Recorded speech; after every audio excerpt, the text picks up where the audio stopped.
Fans speak where the plan runs deep. The team grind hard, don't eat, don't sleep. From best ball dreams to DFS streaks, they help you print money every single week. No cap, no gimmicks, we breaking limits. NFL bets, yeah, we live this business. Megan Steve, that OG vision. Draft room killers on a lifelong mission. More stress to the Sunday spread. Fan speaks, that voice that's inside your head. Best ball, DFS, NFL bets. They built it brick by brick, no regrets. Fan speak team, printing money since day one. Fan speak, forever.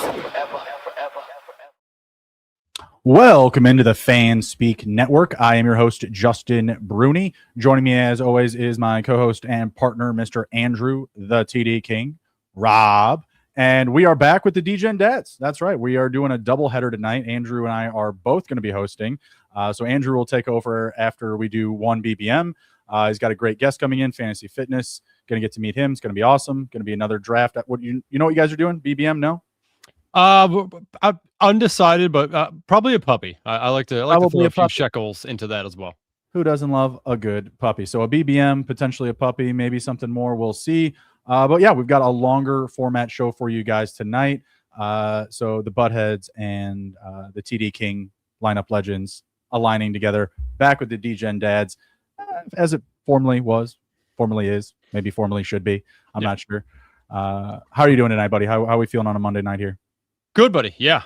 You asked me before the show if I've been getting into some more drafts. Definitely have. Over the Father's Day weekend, I was able to throw a few in there. Got a few more slows going in. Just as the season or the off season continues on, so does the drafting. So yeah, man. It's been cool. It's actually been nice though. I haven't ran into any of the friends and family of the FanSpeak network in the streets. I had been there for a hot second, but I like when I don't. The rooms are a little softer when we're not getting the sharps from the chat. I do appreciate that when all of you guys just stay away from me. You leave me the F alone, and I appreciate that. That. I did have a draft, I believe, late last night with the Sean Mitchell. We'll be having him on in the coming weeks, I believe. Yes.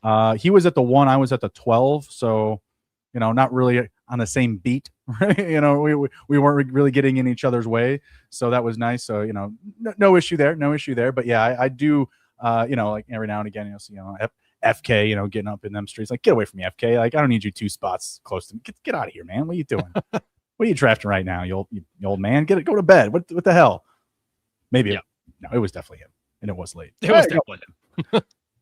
Oh, we got Wiles in the chat. Chat's lighting up here. What do we got? Yeah, so Jeff checking in. Degen Dads are the Wyndham Clark of best ball streamers. I don't know if it's good or bad. I mean, he won, but a lot of people don't like Wyndham It's an established brand. It's an established brand, that's for sure. Mike Robb says, Buttheads morphed into fathers with addiction issues, a story as old as time. Huhaim's checking in. Sup, fam? How we doing? Jamie, hey, Dad. Sup, Jamie? How we doing? Meg checking in. Love the haircut, Bruni. Love specs, Andrew. Yeah. Everybody's got a fresh channel look. Miner Clark Kent here with the specs. Wiles checking in. Sup. Shout out to Wiles. He did make it into the Albatross finals. So he has one remaining bullet of the 200 remaining in the Albatross. So hopefully he can cash himself a nice penny in the Albatross. FK says, damn, I'll see myself out, but also fair. Get away from me. Get out of here. I know you have the draft guide, you bastard. I did see Meg put this in the Discord last night. She said, I was in a sprint with FKs last night. We don't want to see FanSpeak fam in our streets. Too sharp. Yeah. If we're not on stream, you expect it, right? We want everyone to get in with us, have a good time. When you're not on stream and you run into one of them, you're like, fuck, like, God almighty. Or if I'm in it, I want them to be not near me. Like if I'm 1 or 2, I want you to be 10, 11, 12, somewhere. Get the fuck out of here. Like, no, that was like exactly how I felt like when I saw Sean's name first when it popped up, right? I'm like, there's fucking Sean. Where am I at? He's at 1. What am I at 5? This is gonna be fun. He's gonna mess me up all day. No, 12. Perfect. All right, great. Been a while since I had a 12 too, so that's not bad. Yep. I'm your Huckleberry checking in. What's up, boys? How we doing? And Meg says, congrats, Wiles. I lost my last Albatross. Bum. Yeah. Who says, yeah, I watch all the streams to make sure I don't start a draft when I stream is so I avoid. That is smart. Oh, no. Every now and again, I'll jump into someone else's, I'll jump into someone else's streets. Oh, the other 4-letter or the 4-letter. Oh, those are easy, dude. If anyone wants a real easy one, Sunday evenings, generally around is that the day? Yeah, it's Sundays, usually around like I think it's like 11:30, 12 o'clock Eastern time. You can find a less than sharp room. Yeah, I'm not in tune with the schedule, but it has happened to me twice. Just because always be drafting. That's that's the rule that we live by. And yeah, man, those drafts look fucking awesome. Like mathematically, if you go back and you run their numbers, like there's a huge edge to be had. Like it's not even a fake thing. Like it's a real advantage. It's I would say you can get. I would say of the two hosts, one of them, knows a little bit of fantasy. He can move around, but the other one, yikes. Tough go for them. 3 out of 10. I got 3 out of 10 big boards. 4-letter network. Oh, yikes. Yeah. And if anyone sees Gilbert Arenas out there this year, please report it. Get to the Discord and alert all of us so we can get in those drafts. Oh, I don't know. I don't even know if I want to be a part of those. I just get them canceled. Stop taking all the damn quarterbacks, man. Stop doing it. I wanted one of those guys. Yeah, at least we would know what to expect, though. We're like, all right, there's going to be 19 quarterbacks that go off in the first 6 rounds. So you can adjust. You can make some things happen, but you can also at the end of it be like, what the hell? Like, rather donate that thing to some charity, real charity. Any news that you want to talk about there, Brune Dog? Anything that you saw? My boy Declan Doyle getting some love from none other. No coach speak. We got QB speak. We got Lamar Jackson saying that Declan Doyle's play calling is blowing his mind. It's mind blowing. It's mind boggling. Okay, I think that's nice. I mean, that's a nudge. That's a little. I mean, there's no real news. Yeah, Tyreek Hill posted some videos like, what am I supposed to do with that? What am I like? That's not news. That's news. Yep. That's news. I mean, even the Lamar thing is snooze, but I thought it was interesting. I mean, speaking of the Ravens, I did see, again, we mentioned it last week that Diggs was open to playing with the Commanders, but I have seen more steam now for the Ravens with Diggs as well. So I really think that we're going to know in the next month where he's going. I think he's going to boil that down quickly here. Do you think there's some bidding going on here? Because, I mean, there's a clear need, both sides. You have the arms of each quarterback, the rushing upside of each quarterback, like both systems and opportunities and feel pretty good. Like there's really no downside to either. Like what's the downside to the Commanders versus I think if you're Diggs, you like if I'm Diggs, I'm looking at this short term and long term. Short term, if I'm just here for some money and want to go play some ball, I think both teams are open. If he's looking long term, like, okay, I've been playing football long enough. I made enough money. I really do want to win a Super Bowl. And shout out to my Commanders. They're on a better trajectory, I think, than last year. But I would say the Ravens are closer to a Super Bowl than the Commanders are. So if that's truly all that matters to him at this age, I think he does, end up going to the Ravens. So FK Coolers dropping HGTV. When it comes to best ball, you're really not. It's good 4-letter network. It's a very good comp. It's a very good comp. Coolers. He says, I'm wearing my Overcat t-shirt. Bruni and I are bound to clash. The other note I did see, which it made me happy because I do like this player, but reports came out that Josh Downs has been moving all over the field in the offense. So but did you see the one where it said Alec Pierce is going to get like 160, maybe 170 targets? Yeah, I'll reserve. Dude, there's no way. He's not going to get 160, 100. They said they're going to double him. They're going to double it. Jamar Chase? There's no double it from last year. They're going to double it. That's what they said.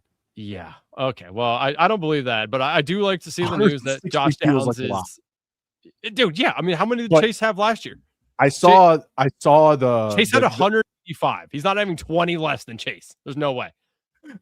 I saw those two bits of news like right next to each other. I was like, oh, Alec Pierce. Wow. That's a lot of targets. I scroll down. I'm like, oh, and Josh Downs is going to be moving all over the place. And then you scroll a little bit farther, and it's like, the Colts expect a lot from Tyler Warren this year. Like, get the fuck out of here. Get the fuck.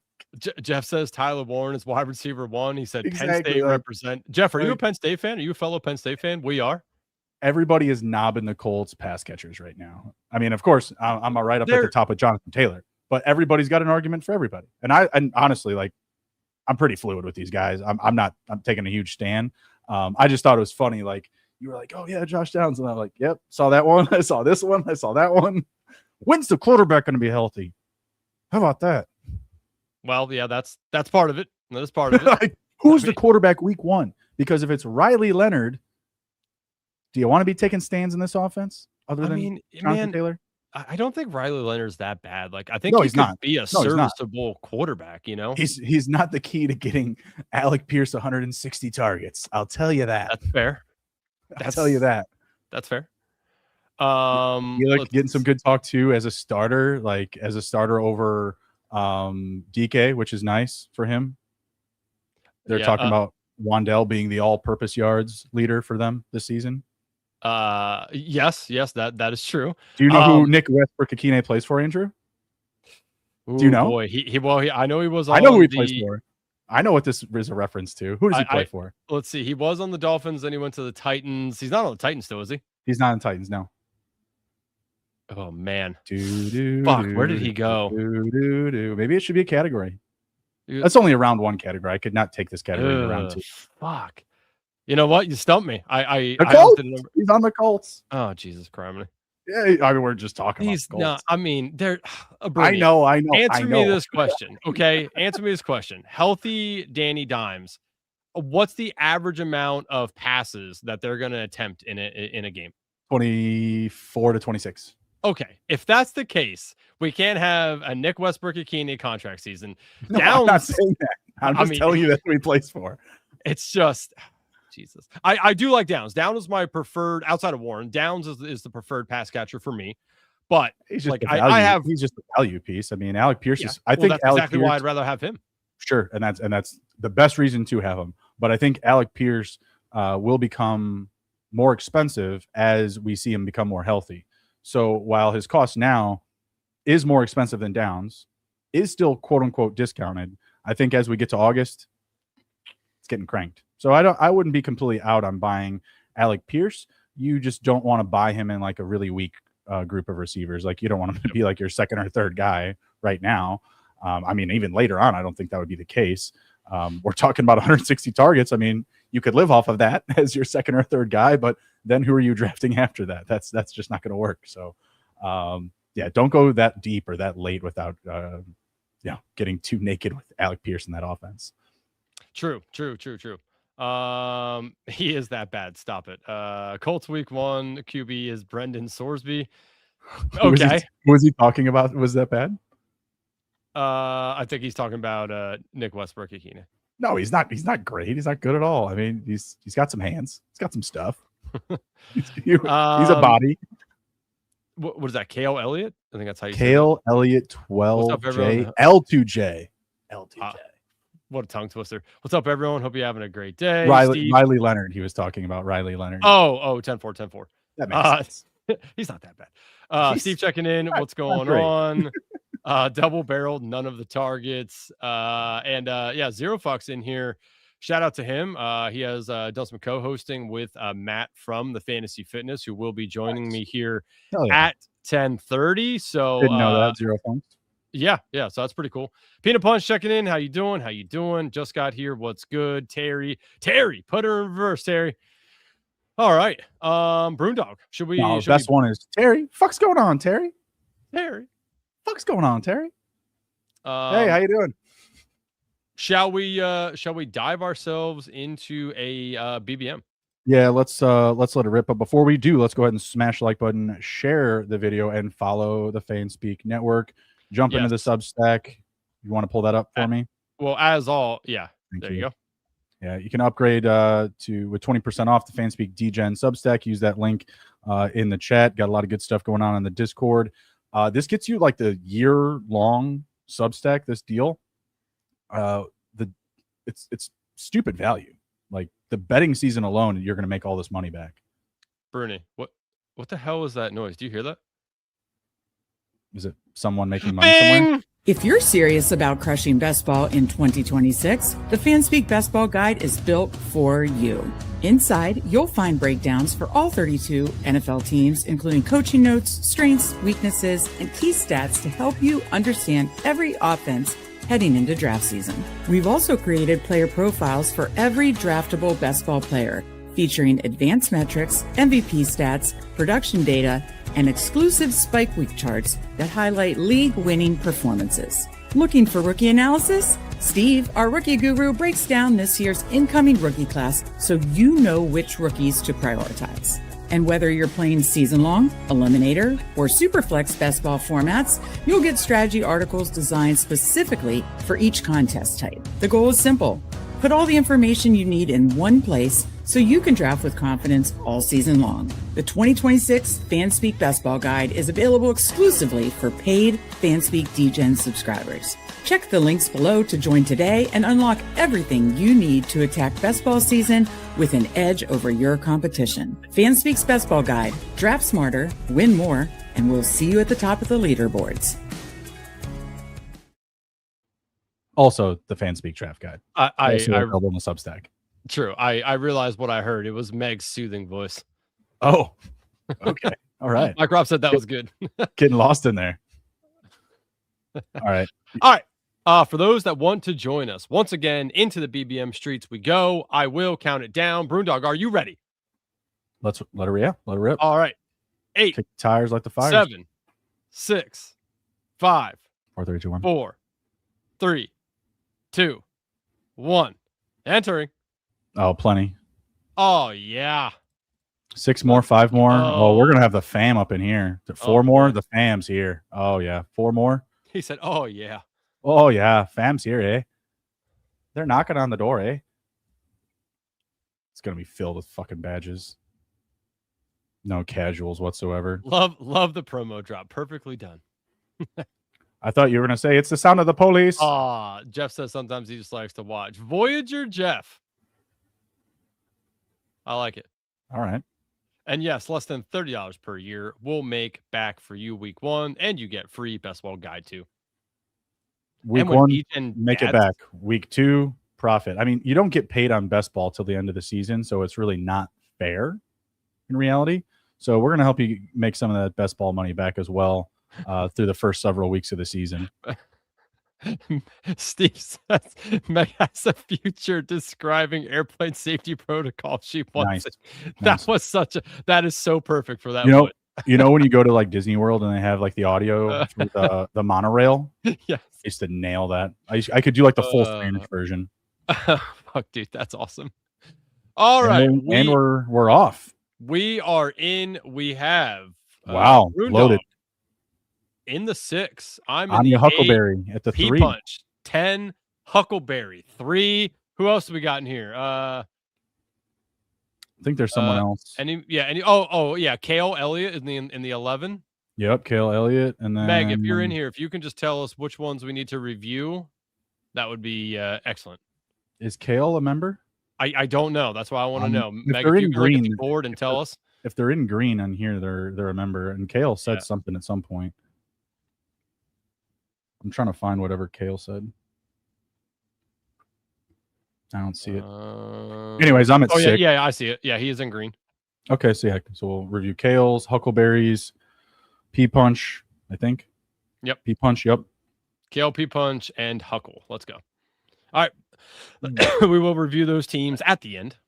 We've got Terry in here. Terry, you are not a member of Terry's the YouTube channel. Terry is in here, but he's not a member. So if you want to get signed up on YouTube, get your team reviewed at the end here. Become a member during this so we can review your team at the end. That is the way to get us to review the team. Get in while you can. Oh, you know what? We're giving away cards tonight too. I'm sending out cards today. I finally got envelopes and stamps. How long are we gonna make the thing? I'm not gonna make Matt wait in the back. I'm not. I'm gonna send them out tonight. I needed envelopes and stamps. Stamps are. I see what you're saying. I just kept forgetting to buy stamps. I'm not gonna lie. I'm not gonna lie. Not proud of it, man. After a minute, just kept forgetting to buy stamps. They're just not on the shelf. You have to ask for someone special, and it's a whole fucking thing. It's fucking stupid. 10-4. Heard. A little more Jonathan Taylor. Little precursor there in the pre-draft notes. Got to check the game notes. Looks like I'm getting Colts tonight. Yeah, let's go with Mr. A. Monra. Mm-hmm. You weren't kidding. No badge, no headband, just raw in there. Hey, sometimes. Oh yeah, raw doggy's all you need. Sometimes you just needed $25 in a dream, baby. All right, Genty, CeeDee Lamb getting a nice little dip there, going to 11. Yeah, Jefferson over Lamb. Interesting. I saw Jefferson go at 4 or 5 yesterday. Okay. Yeah, people bring him up. Same with Genty. Like those are the two names that I see from that turn most commonly brought up to like top 5, top 4. Haven't seen Amon-Ra brought up that far.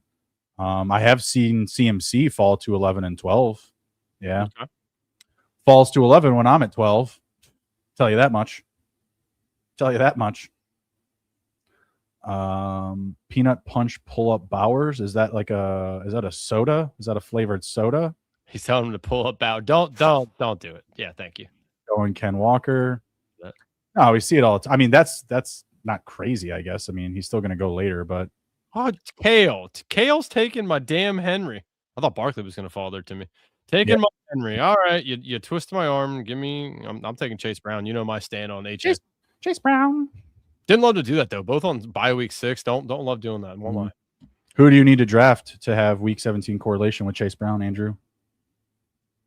What team? Oh, I'm not fucking, yeah, that's right, Andrew. Good job, buddy. For 200. Good job, pal.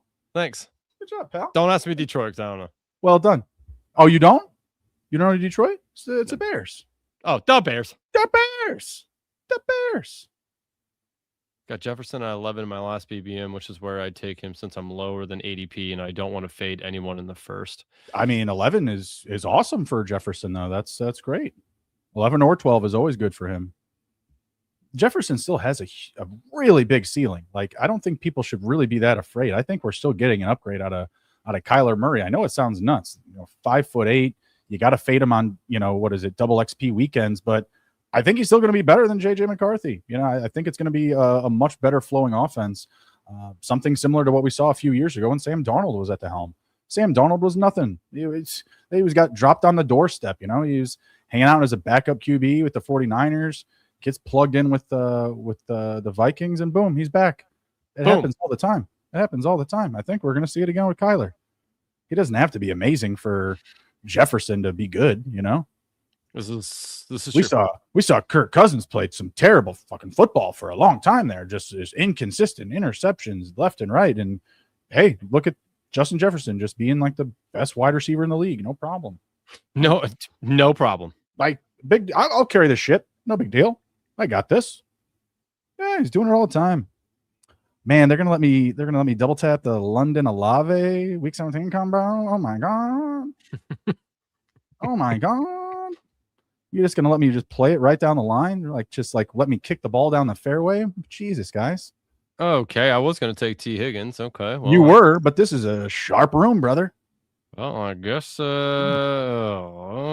sharpen your pencil. Man, yeah, I got way too much Kyron.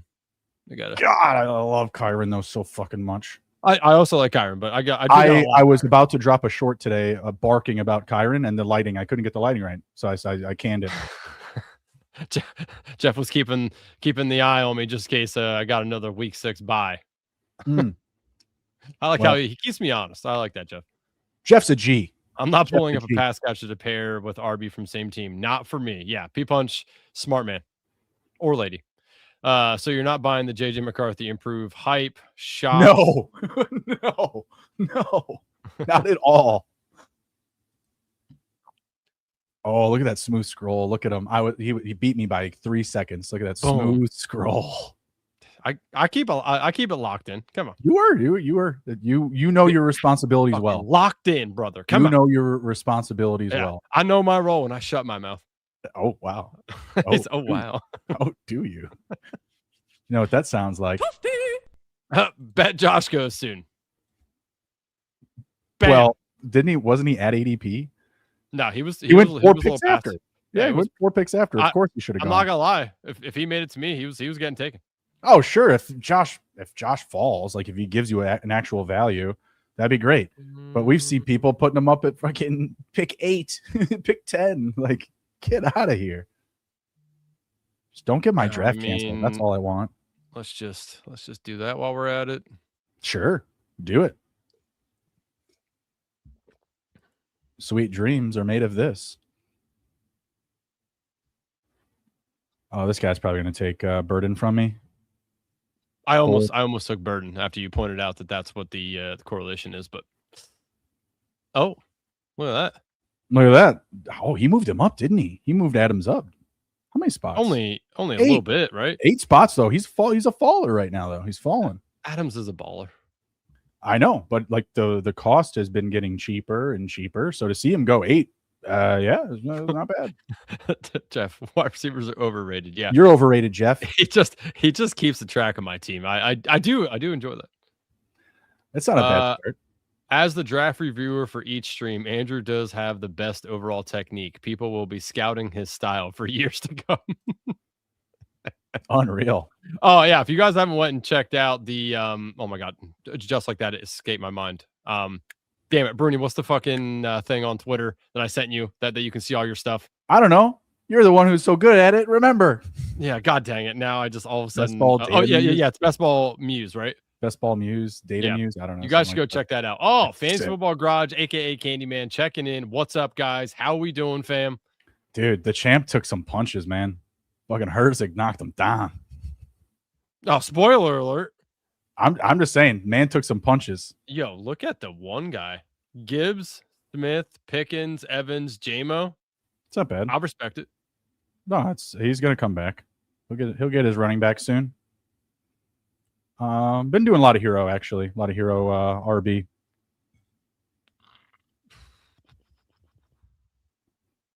I see your hero RB, and I'm fucking just gonna fill up my team with RBs. Who did the Colts play week 17? Browns. Houston? Browns. No, Browns. Where do they play though? I don't know, but I'm gonna take Judkins. Cleveland. I think I'm gonna take Judkins. I'm gonna take Judkins. You would. I would. I like correlation. I like correlation. Neat. I like it. I like it a lot. Best Ball Music, aka Advanced Rates, 3 a.m. Walk of Shame. I don't know about all that. I think the Walk of Shame is actually a little bit later. I think you're thinking about like 6, 7, maybe even 8 a.m. People have to see it happening for there to be shame. 3 a.m. there's not a lot of people out. You know what I mean? Like, you just look like a hobo walking down the road at 3 a.m. Like, you just look like you're going home and you're just, kerplunked. So just maybe rethink the timeline there. That's all. The fake sharp exposer. Yes. That was nice to see some of the top boys just losing money after year after year. It did not stink to see some of them not have the advance rates as some of us and whatnot. So it's kind of cool. It's only Best Ball Mania, so you gotta take it with a grain of salt. But no, nothing made me sick to my stomach. I'll tell you that. Probably what I did last year, how well I did with drafting so much Keenan Allen and Cooper Kupp. I think that's about it. It's about as sour as it can get. What are you doing here? I don't know. Don't. Oh man. All right. If he fell, that's what I was taking. But let's move on. We're gonna go Marvin Harrison. Oh, you were gonna take who? I was gonna take Price. You were gonna take a fifth. That would be my fifth one. Jesus, dude. Good Lord. What did your advance rates have on taking 5 quarterbacks before round 7? There you go, Andrew. Have the wide receivers. Hey man, sometimes you just gotta roll with it. You just gotta look and be like, you know what? Fuck it. This is what I'm doing. Stick to it. This is what I'm doing. I'm sticking to it.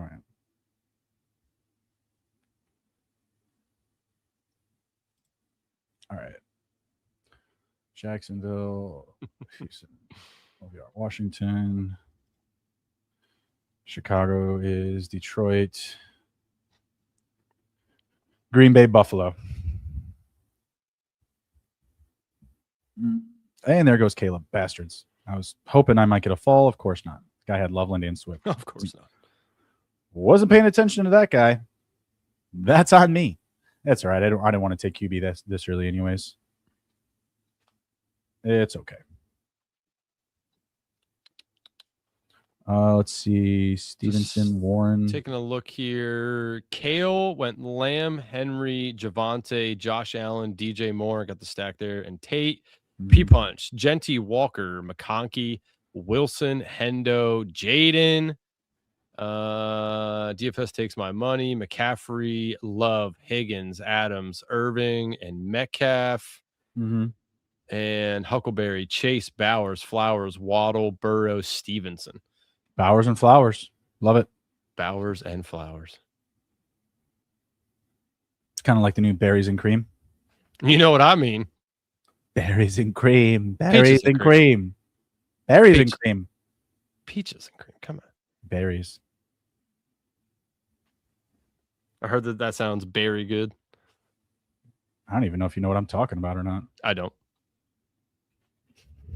You're not going to like it when you find out. Okay. Well, so you're saying don't look it up on the work computer tomorrow. Heard. No, it's not that bad. Oh. It's just like it's an old commercial. It's like an old Starburst commercial. I was surprised you didn't remember it. He said this team is fire. I've been building more like it when I can. Which one are you talking about? You talking about mine? Candyman? Sometimes I wake up and wish I could draft 18 RBs, no wide receivers. Yeah, you wish you could. I mean, what's wrong with I got Amon St. Brown, Chase Brown, ETN, Jacobs, Tootin, Marv. Why? What's the everyone just fucking hate. Well, it's not. It's against best practices. So Give me huge. Well, come on. What's wrong with that? Let's see.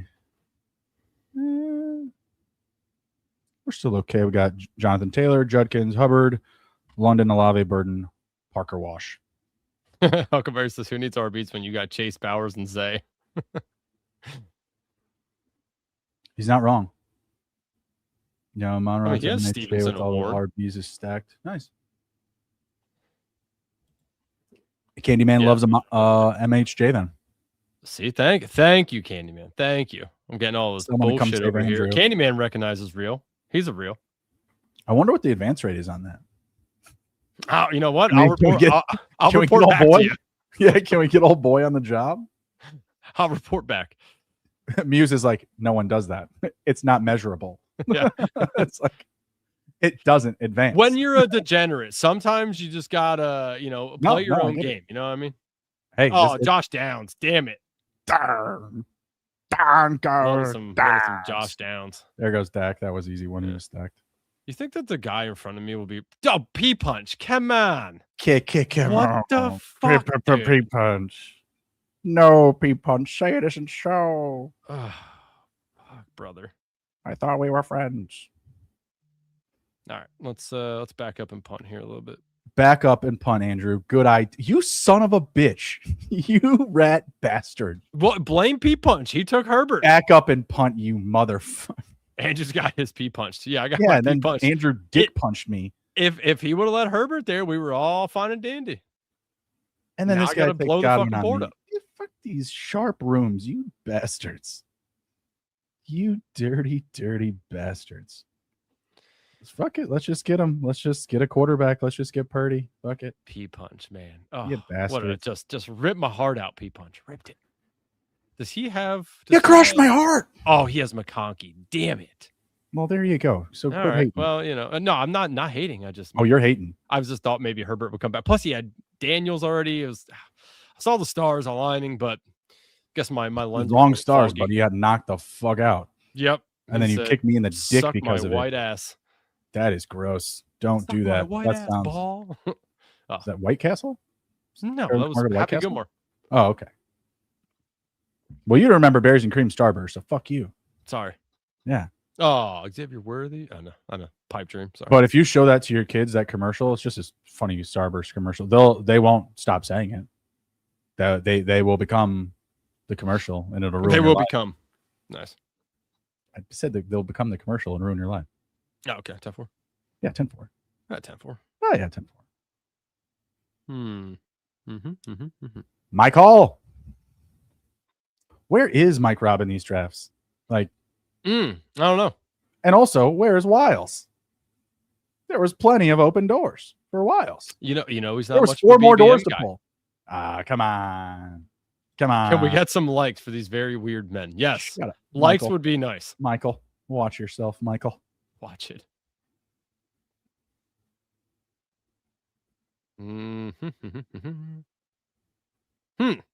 What is gonna happen here? I got a couple interesting moves. Question to add to your interview tonight, and I'd like to know from you is when you're drafting and you're just like, you're kind of like in chill, like you're like, you're kicking, you're chill. You watching or listening to something? Neither. But if not I have to, stuff, not up to anything. If I have to choose, I'd rather listen to something. You'd listen. But usually I try to do neither. I gotcha. Lock the fuck in, Bruni. Yeah. No, I like. I've been watching The Godfather. Fuck, both you guys, bro. I need a little bit more Matthew Golden. Yeah, I watched Godfather 1, Godfather Part 2. While ripping some drafts. I take Great time. None of Sam Laporta, so let's get the third. Let's get the third Mario brother in here. I can send you the drafts if you'd like to check my work. Know what? They're I quite would like good. to check your work. Yeah, they're quite good. Sick son of a bitch. They're quite good. I want to see some more day in the life of Bruni. Yeah, I know. I gotta get those rolling. It was so easy at first. It was just kind of very organic. And then like today, like I went and got my haircut, and I was like, "Why the fuck am I not recording some of this? What the fuck am I doing? I'm just in a fucking hurry all the time." So you gotta slow down. You should have sold the barber on Underdog Fantasy. Promo code fans. Bro, dude was a G. I had to get a new debit card, and for some reason my new one wasn't working on my phone. So he's like, "Hey," or I said, "Hey, I got money on Apple Cash. You take Apple Cash?" And he's like, "No, I can't." And I was like, "All right, no worries. Let me call somebody. I'll have them send it to you really quick. I'll send them this. They'll send you that. Da da da da da." He's like, "Oh, don't worry about it. You can bring it. You can bring it to me whenever you want." I was like, "What? No, dude. I'm gonna send this to you like immediately. What are you talking about?" P Punch just took the falling dart. He has Herbert Danielson dart. Why not? No, nothing wrong with it. I did not expect P Punch to be the one. Oh, thank you. I will take myself, Mr. Jared Garf. Yeah, no problem. But yeah, dude was a G. Cut it up super fresh, and then was like, "Yeah, you don't even need to pay. You'll come pay me. You'll come pay me." It's like, dude, you're a fucking Baker over Knicks and Love. Okay, I like it. That's what's up. Whatever. He had Godwin, I believe. Couple Bruni, picks. closet Green Bay Packers fan. Yeah, every now and again. I'll drop some Jordan Love in there reluctantly. Hayden Quentin Johnston is as American as apple pie. His rising ADP feels unpatriotic. What's up, Stephen WC, true legend, checking in. What's going on? How we doing? Did you not draft Quentin Johnston on this team? I did. Okay. Well, Andrew loves Quentin Johnston. I do. I always have. Don't let me into the only started liking him now. And Andrew's wearing like an American flag thong right now. So I think your information might be off here, Jeff. I might have to, on 4th of July, I might have to post myself in my patriotic thong. And I know you're gonna want to. It's not that I want to. It's that I have to. It's the goddamn American way. I remember when 4th of July used to be cool. Time for Andrew moved to Mexico. No. Time for Andrew. No. Yeah, wrong guy. Wrong guy. Wrongo. I love this great nation, damn it. It would be a great movie watching you get dropped off in Mexico. That would Andrew's Mexican vacation. Yeah, that's a pass for me, dog. That would be awesome. I would pay good money for a front row seat. Good money. Oh man, I'm not gonna let you. Oh, you're so lucky. Oh fuck, you're so lucky. You're so lucky. You're so lucky. There you go, you bastard. You're so lucky. Go ahead. You're welcome. Well, I mean, I'm gonna do it now. Yeah. You're well. I was this close. You bastard. How dark would Andrew get in the Mexican sun? He would not get dark. He would get very red. I got a decent base tan. I mean, I'm pretty white as normal, but he's gonna get red as shit before he gets anything dark. I would pay good money. In fact, if I win $2 million, I might just kidnap you and take you to Mexico. Just for a fucking laugh. Hola, friends. Be a complete idiot the whole time. He said hola. Did you fucking hear this motherfucker? He said hola.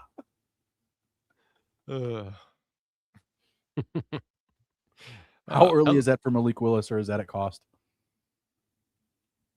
That is only 2 spots up. Okay, so not bad. Don't do it. Don't do it. Oh, they're gonna do it. He's gonna do it. You can't have everything. Oh, nice. Nice. Yes. Totally dope. Totally sweet.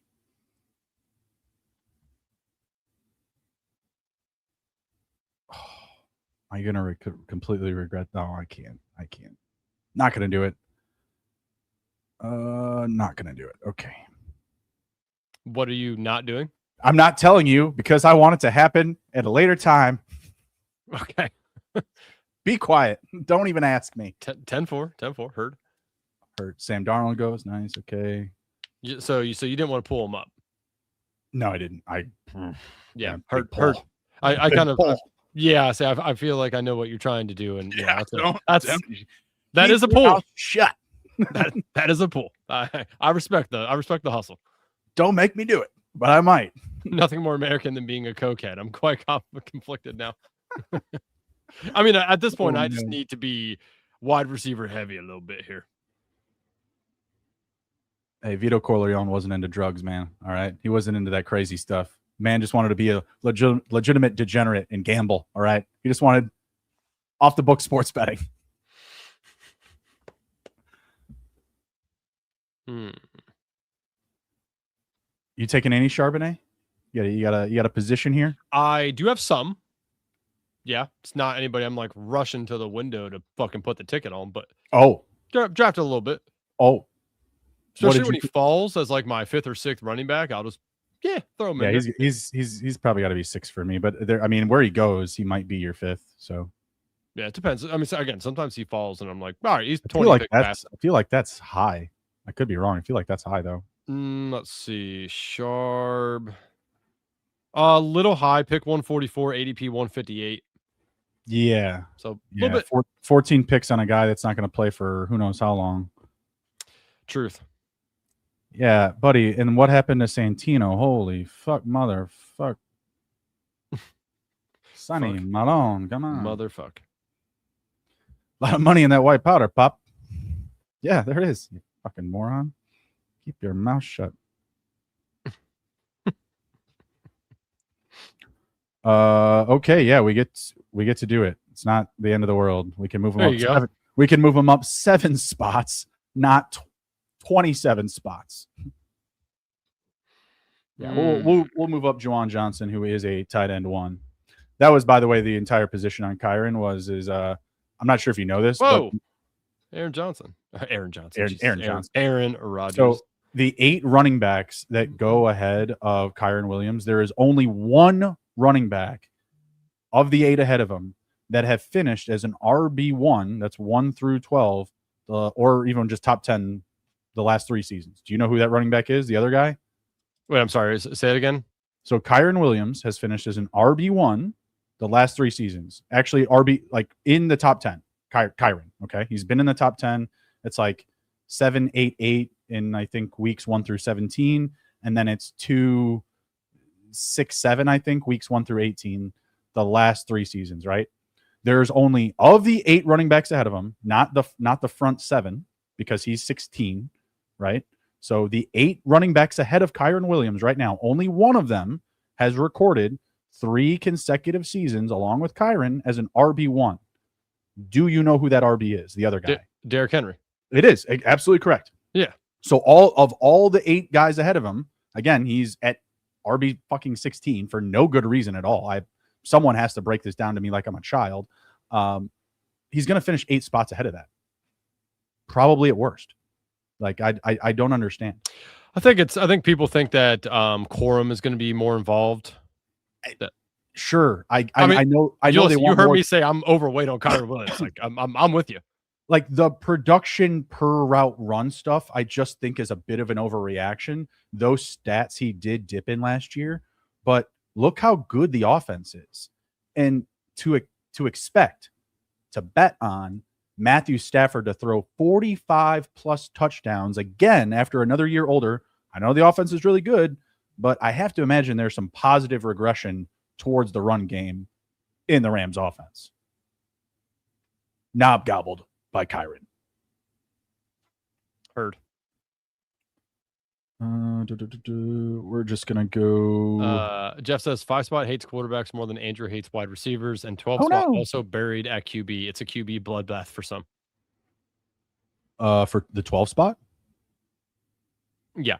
He has Young and Willis. Oh. Been there, brother. Have you? Yeah, actually, I have a worse one. I mean, P-Punch took Dart, Herbert, and Daniels. Andrew, I can do worse than that. I have a Willis Penix team. Yikes. Hey, the receivers are great. Say thanks for your $25 donation. Yeah, no. It was on one of those in the life of Bruni's.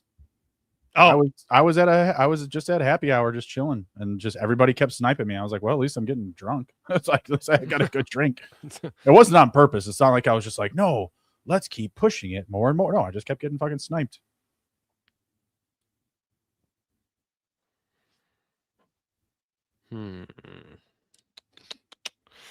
He says Matthew Stafford running RPOs. That's not what I mean. No. But I hear Shadir Sanders is on the market. The one spot has Jalen Hurts and then took Mendoza as the second. Yeah, that's not bad. It's not bad. I mean, Mendoza's got a great Week 17 game environment. He's playing indoors. He's playing against the Raiders. I think that's fine. Like, you just have to bet on him playing in the playoffs at this ADP. And maybe doing something for Jalen's bye week, Herbert and Dartfeld just cleaning up what they passed. You could have passed on Herbert, damn it. No, I'm just kidding. I know you got McConkey. It's all right. It just hurt me a little bit. Let me just make sure. Yep, I can't do it. Yeah, we'll just take more Gunner. I'm not going to double tap week 8 buys for the tight ends this late still. I just want 3 good options. Schultz isn't bad. Like, I have some correlation with Green Bay. That could have been something, but I'm going to pass. I just don't want to double tap the 8s. Man, there's some fallers here, but like, do I really like Flournoy? Not really. I love Trey Harris. I love Trey Harris. I've taken a lot of Trey Harris. I mean, I'm going to do 80 Mitchell again. Yeah. I mean, 80 Mitchell is a climber, brother. He is a climber. I think 28 spots in the last 30 days and 19 spots in the last 7. Like, that is wow. Getting the steam. He better hope. Gino knows how to beat a case. That's for sure. Well, yeah. We'll see what happens with that. Backup journeyman quarterbacks don't have the same lawyers as Tom Brady, pal. Okay, like, I'm just saying, like, there's a different baggage of or tier of lawyers out there for these types of backup, journeymen. It's true. Steve says I like Tucker and Debo late clicks. A lot of upside for that price. Yes, I do as well. Obviously. Yep. Jeff says, show me on the doll where P-Punch hurt you when he drafted Justin Herbert. Yeah. Just hurt a little bit. It was a cause of causation of damage. It was a domino effect to me after the Mahomes pick. Yeah, didn't appreciate P-Punch. Didn't appreciate it. I still blame Andrew more though. It's okay. He knows that Mahomes is my QB5, so like, kind of inside information. It's kind of bullshit. It's kind of bullshit. Just saying. 695. Do I just? I mean. Fuck. I should take Emmett Johnson from him because I know he wants him because he's selfish. Oh, I'm gonna take Wicks. I'll pull him up a little bit. Yeah, I mean, I'm gonna take the fall on Stribling, so that's perfectly fine. I will, get an all stack there with Purdy. No problem. No problem. Sure.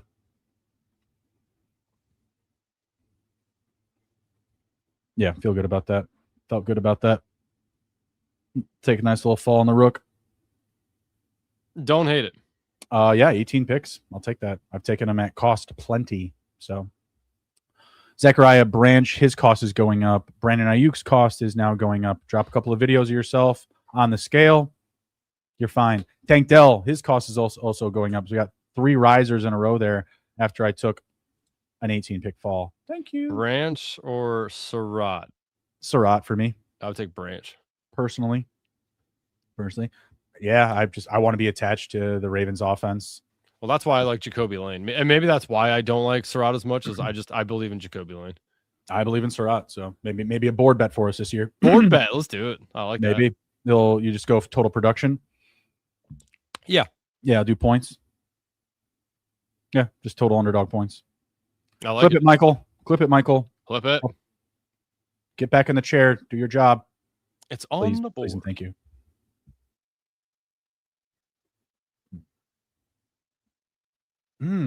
Maybe I'll make that a category. Board bets. No, just you have to pick the player that had more points on a specific season, you know? Mm-hmm. And they'll just be like stupid close together, and you'll have to just like no. Otherwise, you'll be stupid and get it wrong. Someone took Claiborne, those bastards. That's not cool. That's not cool. I love getting me some Jennings and Claiborne at the end of these. Oh, did he get traded? I didn't even see. He did. He's playing with his brother. He got traded to Florida. They gave him those whole mess of picks. Yes. Yeah, it's fucking terrible. Vito's got to get it. Vito's got to get it together. I know Vito. Bill Vito is the GM of the Florida Panthers. I'm a little upset about that he gave up that many picks. I'd like to see him keep his job. That's insane. Bill Vito used to be the agent for Antti Niemi, if anyone knows their Blackhawks history, and he is like best friends with like my uncle's wife. I'm sorry, my uncle's wife was a college roommate of Bill Vito's wife, Zito, whatever. Bill Zito's wife.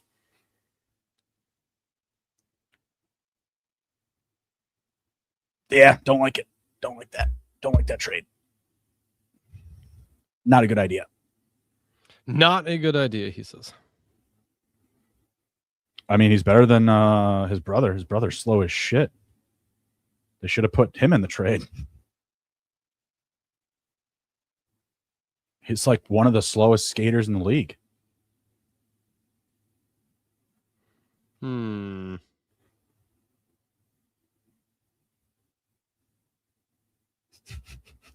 Yes.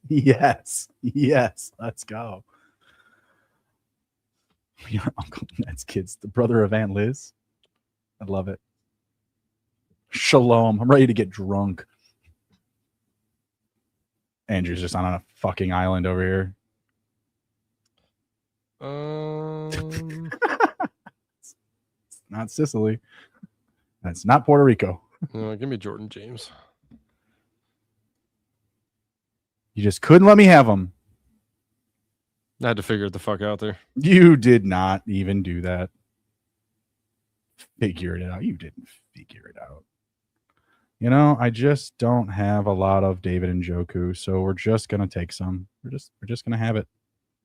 We don't have enough, and we just need a tight end. It's simple as it is. Juwan Johnson, Gunnar Helm, David and Njoku. Not the best group. Could have did better at tight end.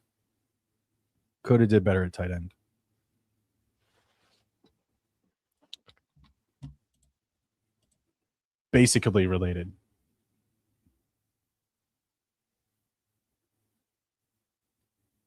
You locked in over there still? You still locked in, guy? I'm looking and reading. I was reading Jeff's comment, and then I looked. I'm like, Darius Slayton. What is Steve in here? Yeah. You're locked out, pal. He says my team sucks. Time for bed. Good luck. It happens, man. These sharp rooms, man. We brought them all out tonight. That was a fact. Hey, look, your boy Thomas was drafted. Xavier Thomas. Yes, I don't like to see that because then he's actually drafted. I just prefer me to draft him. And that's it.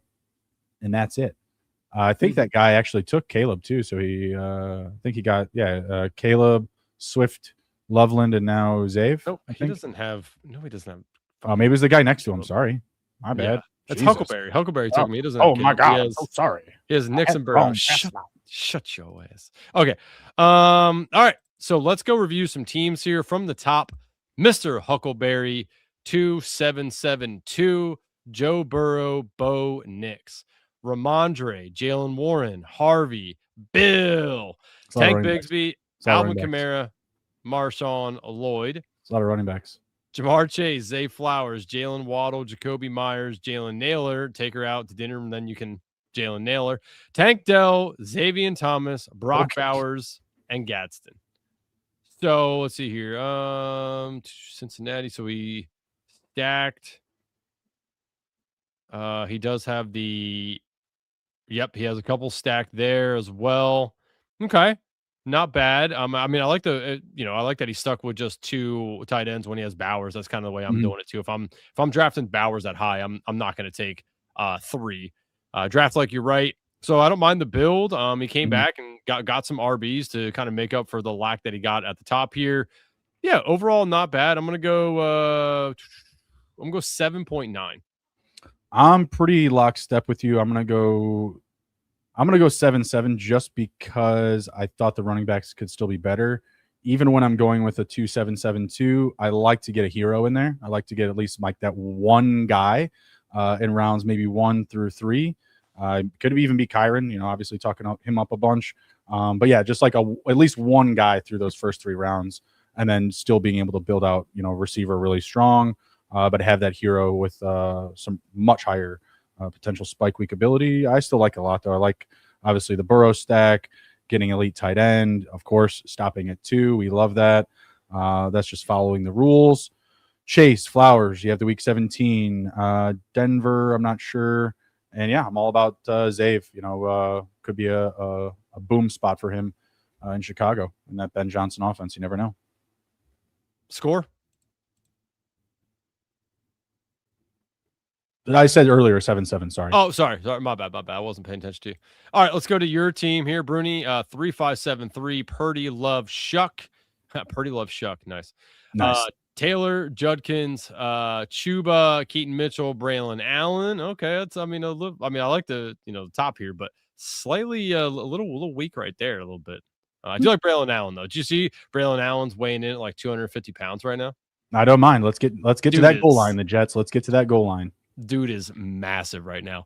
Drake London, Chris Olave, Burden, Parker Washington, Matt Golden, Juwan Jennings, and Dazon Stribling. Juwan Johnson, Gunnar Helm, and David Njoku. All right. I mean, your build's not bad. I don't mind the build. I do like the top RBs here. A little weaker down here. I think you got to hope and pray that these guys don't get injured. You're going to be in some serious trouble. Wide receivers, though, I mean, got a nice trio here. The core build of the wide receivers feels real nice. He took the, just the fall here on Stribling, so can't dock you there. And Juwan Johnson, Gunnar Helm, and Njoku, 7, 8, 9 on the buys. I like the way that you built the tight end room with not the same buys. If you're going to do it at the back end, cannot have the same buys in my humble opinion. So agreed, yeah. Overall, pretty good. I mean, you got some nice stacks in here too. Let's go 7.8. Oh, boo. Not the 8. I know. The tight ends weren't good enough, but I was, I had like 3 weeks in a row where my score just, and now we're back down to a 7-8. Like, sharp room. That's all I'll say. Sharp room. I don't think DFS hasn't gotten into the. I don't think he's bought in yet. So we can't look at his team. Gotta get in there. Go to the next guy, but I'll go and look in the draft. I'm pretty sure he is, or I think Meg said that. Oh, did he? Okay, well, I think Meg said that DFS is in there, but pull up the next team instead. Okay. Well, the next team is me. 2-5-9-2. Not my typical build for sure. Patty Mahomes and Jared Goff. Chase Brown, ETN, Josh Jacobs, Tootin, and Jordan James. Amon-Ra, Marv Harrison, Quentin Johnston, Jalen Coker, Trey Tucker, Debo, Adonai Mitchell, Dontavian Wicks, and Malik Washington. Boatload of wide receivers. And Sam Laporta, Travis Kelce. I mean, look at that. Look at those 4 RBs. I mean, well, you have what the can you not love? No, I mean, I love the quarterback and tight end stacks. I've done this combo a few times, getting the Laporta, Kelce with Mahomes and Goff. So love that. And yeah, you started off really strong at running back. So again, you're good marks here. Yeah, receiver. I mean, it does fall off a bit. You played catch up. You have good value. Like I like Coker. I like Tucker. I like Samuel. I like Mitchell. They're just not, they're for sale. There's a for sale sign on the front yard. You can get these guys at any time. You have them in what I would consider a more dangerous build. God, I want to give you an 8-2 or 3. I'll give you the 8-3 only because you covered your ass with the 9 receivers. So they're not great, sure, but you got 9. You ut the volume. So I'll give you 8-3. Okay, I'll take it. Let's see. Could have stopped at 4 receivers. P Punch 3582 Daniels Herbert Dart. Again, great trio of Falls, QBs yeah. there. You got some falls, yeah. Yep. Genty, Ken Walker, Travion Henderson, Tyler Algier, and Katron. Shout out Penn State. Allen, Ladd McConkey, Garrett Wilson, Jordan Addison, Ricky Pearsall, Steph Diggs, Trey Harris, Ted Hurst, Darius Slayton. Oh boy. And Isaiah Likely, Hunter Henry. That's a bit tough. I mean, I love the quarterbacks and running backs. Very nice there. Wide receiver, I mean, he's going to need to, pinch and poke his way around the season, I feel like, a little bit. But he has enough of them, so that's not like hurting him. And then likely Henry fine there as well. I mean, he has some stacks too. And again, what he figured out the fall. I'm going 7-9.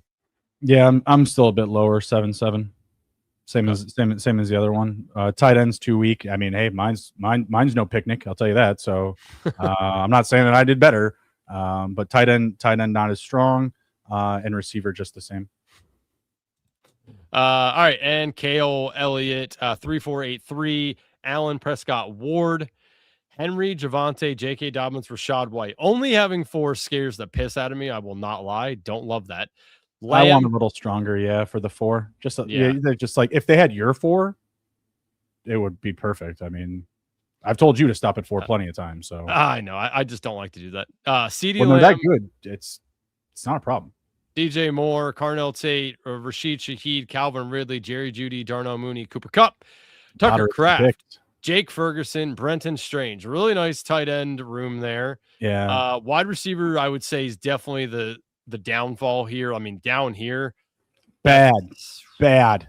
I'm sorry, brother. I'm sorry. Do not love that. But he has the quarterback and tight end room is awesome. Yeah. I do like the running backs. Wish he had one more. The wide receivers, I mean, DJ Moore and CeeDee Lamb better carry this here. Now, I'm not much of a Carnell Tate guy. I just have reservations about the offense, what he's going to be stepping into. I know there's going to be a lot of targets, but it's just doesn't feel great to me for a 3 personally. Overall, not bad. No, I mean, I'll go 7-5. I don't like the 3 QBs with Allen.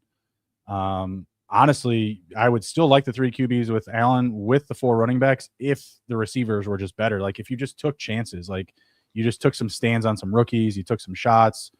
Tight ends are fine. Running backs are good.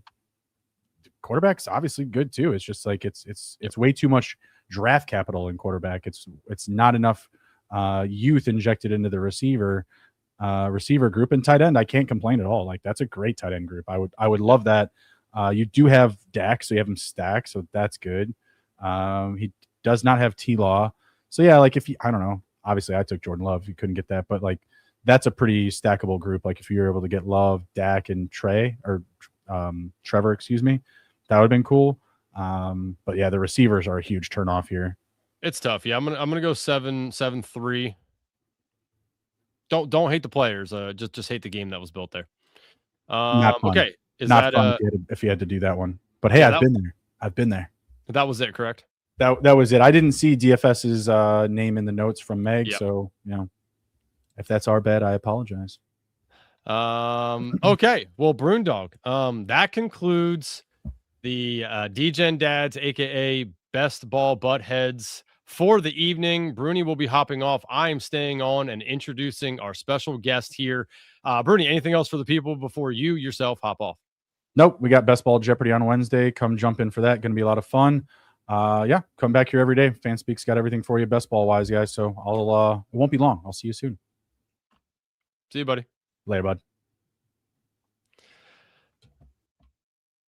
All right. Well, welcome into the second portion of this stream. This is now Lineup Legends. I now am your host. I am the captain now, the TD King.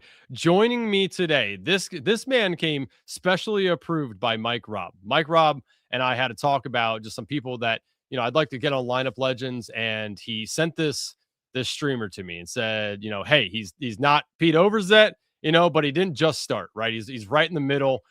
So I went in, watched some shows, and I like how he drafts his team. I like his cut of his jib, as some of the kids say. So I am bringing him on here. I realized Zero Fucks was in the chat, and he does some co-hosting with him on his show. Joining me today is Matt from Fantasy. Wait, hold on. Let me pull it up here. I wanted to pull it up before I brought you on, and I don't think I have YouTube up here because I wanted you to be able to talk a little bit about your show. But we have Fantasy Fitness, Matt, joining me. Matt, how's it going, buddy? Hey, Andrew. How are you doing? Doing great. Thanks for having me. Of course. Yeah, let me just pull up. I want to pull up in your YouTube page here, because when Mike Raub sent me your YouTube page, I started watching a few things, and I didn't know what Fantasy Fitness was. So let me pull it up here for everyone so they can see. And also, if you guys want another streamer to watch, you can go over here and subscribe. I like the thumbnails. Cool thumbnails here. What is up with the No Structure podcast? What does that mean? Just off the wall, whatever you want to do? Yeah, so it's actually something that I derived with conversations I had with Zero. So me and Zero had been doing a lot of streams last summer. We met last summer. We were doing a lot of we were getting into like Google Meets and doing a lot of drafting together. And we had kind of just talked about our drafting strategy and how we don't want to be bound to structure and like draft this player because we have to stay within structure, or we're going to get behind at this position, or whatever the case may be. Structure is a big word you hear in the best ball space, and making sure you're creating structure with your builds. And so what we wanted to do was sort of free ourselves from structure, in the sense that we wanted to draft the best players at each position depending on how the draft was falling. Ultimately, you come back to structure at the very, very end. You want to make sure you don't have some crazy, wacky build that's completely out of structure. So it's a little bit of a misnomer, but the idea is, draft the best players. Don't tie yourself to structure for the sake of structure. Nice. Okay. All right. Understood. Yeah, and obviously, you do your the Fantasy Fitness thing, and I was in your stream the other day and asked you what it was, and you kind of gave me a low level view of it. And it's a pretty cool tool that you built there. So, do you want to just kind of give like a high level overview of what that is? Yeah, absolutely. Appreciate you giving me a second to talk about it. So, Fantasy Fitness is, I would say, the only app on the market that combines fantasy football with physical fitness. So the idea being is it's a 2-part app. There's 5 immersive hubs that I've built out within the context of the application. 3 of them are fantasy hubs. You have the front office, the best ball zone, and the classroom. And then there's 2 other hubs that are dedicated to your personal fitness. That's the fitness hub and the nutrition lab. And the idea being that, we're all very competitive people. We love to compete. We love to win. But in the fantasy space, I would say that there's a good portion of people that are, they could stand to be in better shape, right? Like we spend a lot of time in front of the TV watching football. We drink a lot of beer. We don't necessarily have the best diets.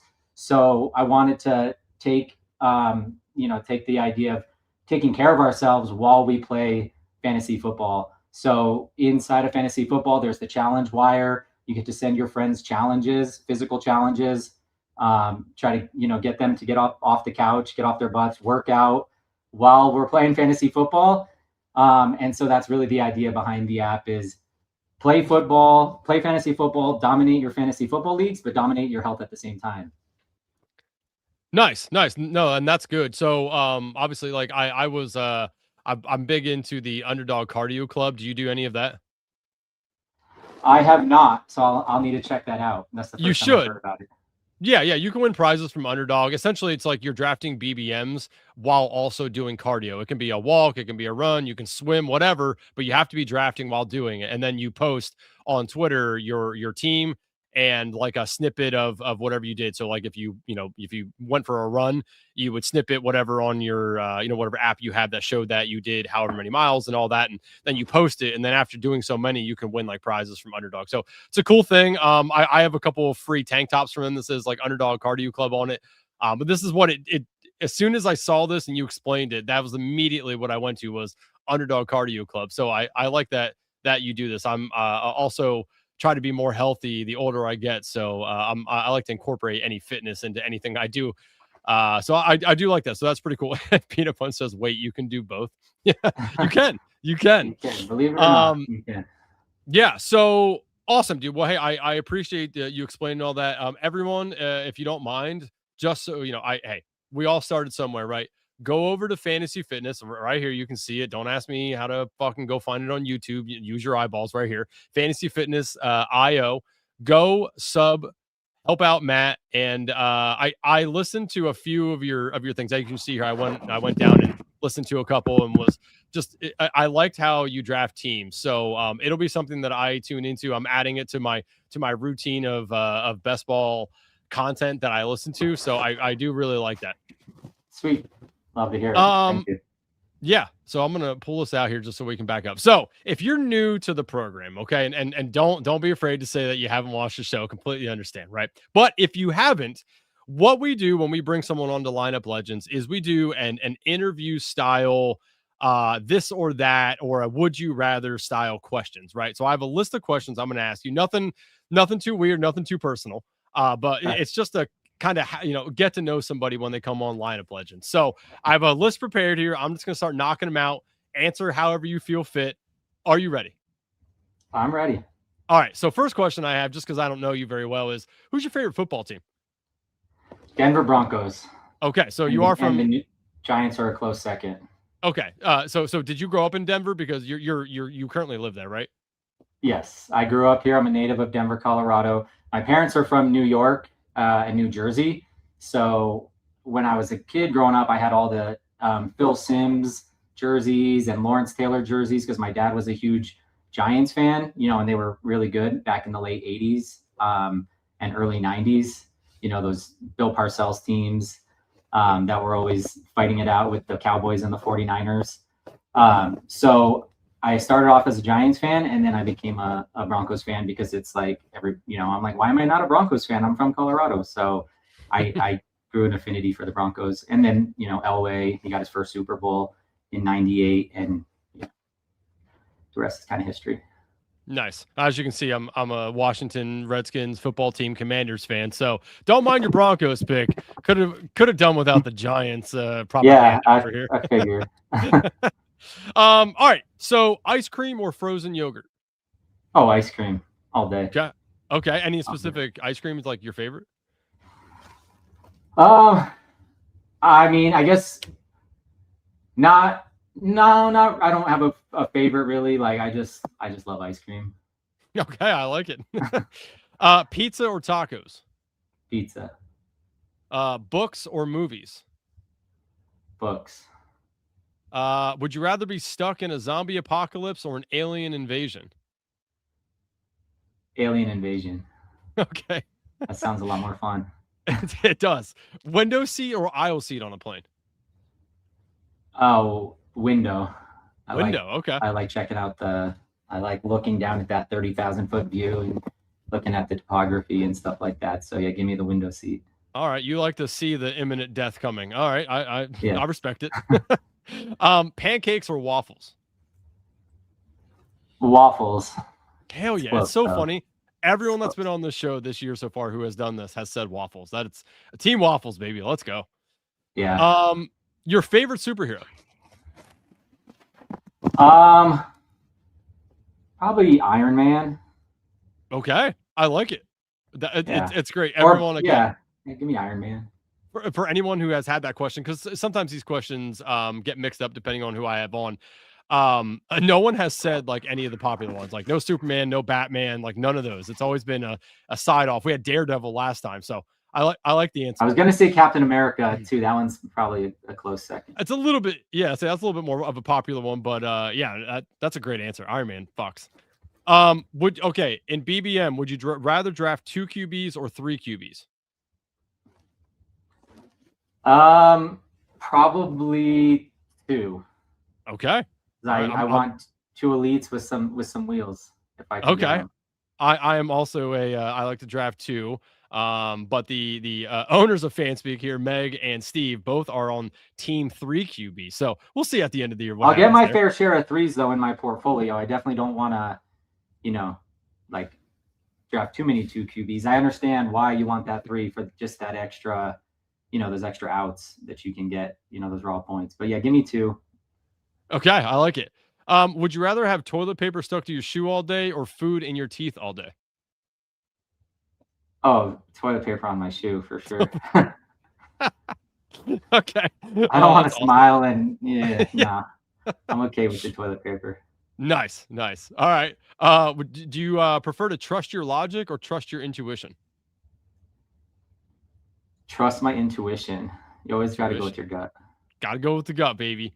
Would you rather be able to fly or be invisible? Ooh, that's a good one. I'd say fly. I feel like it'd just be a better life, more to see. This is true. No, Do you prefer bowling or mini golf? Probably bowling. Believe it or not. Yeah, I mean, it can be in those like smoky old bowling alley joints or whatever, but there's something like nostalgic about it. It is. You are right. Yeah. So, well, if I threw in roller skating, does that bring out more nostalgia for you? I mean, a little bit, but I'd still stick with bowling. Okay. Would you rather have your perfect dream job or a fully paid off dream house? Oh, dream job for sure. Dream job. That's a man that knows his inner self. I like that.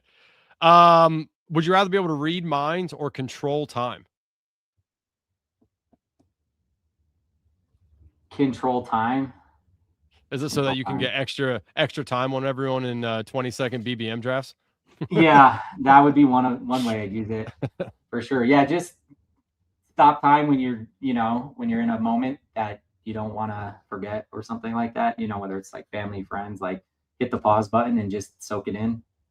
Yeah, that's man, that's deep. That was deep. I like that. What was your favorite Halloween costume as a kid? Oh, shoot. That's one you probably got me stumped on. I'm trying to think. Maybe just I don't even know. I was a Bible thumper once. Like I had I did this like Bible thumper outfit. That one like stands out. That was like I was like a teenager for that one. So I'm having trouble remembering things as a kid. Man, you know what? That's a first for me. I've never heard anyone have that costume, so that's a first for me. That Bible thumper. Oh, sweet Jesus. Okay, that's interesting. Would you rather have a personal chef or personal driver? Personal chef. Personal chef. You just don't like cooking, or you just really like driving? I like driving, and yeah, if I could have somebody cook for me, clean up all my dishes, prepare like 5-course meals, sit on the couch, draft some best ball teams. That sounds amazing. That's true. That is true. Let's see. Favorite band or singer of all time? Ooh. I would say I really like the Eagles. My dad got me into the Eagles as a kid, and I love the Eagles. So, old school classic rock, but the Eagles are just like, they're so good. Shout out Hotel California. Yes. Yeah, I might not look very old, but my mom and dad raised me on proper music, so I understand that. Favorite type of deli meat sandwich? Oh, probably just like what do you call it? Like the salami style. What's that one called? Like an Italian club type. Yeah. Those are good. Nice. I like that. Would you rather have cereal with water or eat dry cereal forever? God, I'd probably just rather eat it dry. That like putting water in there just sounds terrible. Yeah, I'm with you on that. Did O.J. Simpson do it? Oh, 100%. 100%. Everyone always agrees on that one too. I love it. Two more. Would you rather speak every language or be able to talk to animals? Ooh, probably talk to animals. I think Talk that to would be animals. cool. Connect with the animals, see what's going on in Dr. their minds. Doolittle style. I love it. Absolutely. And finally, the one that always gets everyone all hot and bothered. Are you a Coke or a Pepsi guy? Pepsi. Oh man. I do like Coke, but my mom, she worked for Pepsi for 35 years Okay. at the bottling plant here in Denver. And so she would bring home the carts, the little 24 can carts every week. And so I just grew an affinity for Pepsi. Cherry Pepsi too is totally fire. Nice. Yeah, a lot of people are Coke people, so careful. Oh yeah. Chat. Oh yeah, I'm in the minority, no doubt. I love Coke. This isn't like I love Pepsi and I don't like Coke. It's just on the margins. Give me Pepsi. Nice. Yeah, you and FK Coolers was the only other person I've had on that said Pepsi. So careful with the Coke crew's coming out for you. I'm ready. That ends the this or that segment of Lineup Legends. Appreciate you being a good sport, Matt. That's just our fun way of opening up to somebody on Lineup Legends, just to kind of get to know the man behind the draft. So appreciate you doing that. That was fun. Absolutely. Yeah. So let's dive in and talk some ball here. I just want to kind of get your thoughts because I've listened to some of your segments now. And I kind of know, and again, I challenged you on Carnell Tate the other day, just asking, why you liked him. So I'm going to pull up the rankings here, and I want to just kind of ask you about some of the players and see exactly where you are with some of these rankings here. So first one I want to do, because somebody at work today was talking to me, Wiles, he might be in the chat yet. He's talking to me today about a certain grouping of wide receivers, how I like them, and if I find them to be very close in my projections or not. So I want to pull them up here for you. So it's everyone from AJ Brown down through, where did he stop? Was it Higgins? Yeah, it was like AJ Brown to Higgins. So in this core grouping, now he took out Neighbors and Wrights when he was talking to me because they're kind of oddities right now with injuries, and we're not sure what's up with Rice. So in this AJ Brown, Collins, Pickens, Devontae Smith, Olave, Flowers, T. Higgins, do you find yourself looking to draft someone in this group more often than not? Is there any full fades for you here? I mean, definitely not any full fades in this range. I don't try to fade players, in the second, third rounds. I want to get a piece because I think any of these guys can burn you, right? Typically, if you're getting drafted this high, I just think, these are the guys that can burn you. So no full fades, but somebody I would say in this range I'm drafting less of would be George Pickens. I feel like he just shot up like a rocket last year. Had a good season, and CD, he had an average year last year. So I think those things combined have kind of pushed up Pickens' price a little bit. 2 Cowboys in the first 2 rounds, I guess 2-3 rounds, but I'm dropping Pickens down a little bit in this range for sure. He would be one name that stands out. Okay. I don't know. What do you think of any thoughts on that or? So like I like Nico a lot. I think there's going to be a nice little bounce back year for Stroud. And Nico's obviously the guy. As much as I love Jaden Higgins as well, but really like myself some Nico. Devontae, when he's been the one, has been pretty elite overall. Though the knock against him for me is that the Eagles generally don't pass a ton, and Jalen Hurts usually is in that mid-20s for touchdown passes. So I feel like there's a little bit of a limited ceiling for Devontae Smith. The one that I really like the most here is T. Higgins. 2 things. Yeah. One, the Bengals are so concentrated between Jamar Chase and T. Higgins. You don't have to worry really about too many opportunities going to a third wide receiver. If Jamar Chase goes down with an injury that is going to keep him out for a long period of time, T. Higgins is an absolute smash at this ADP.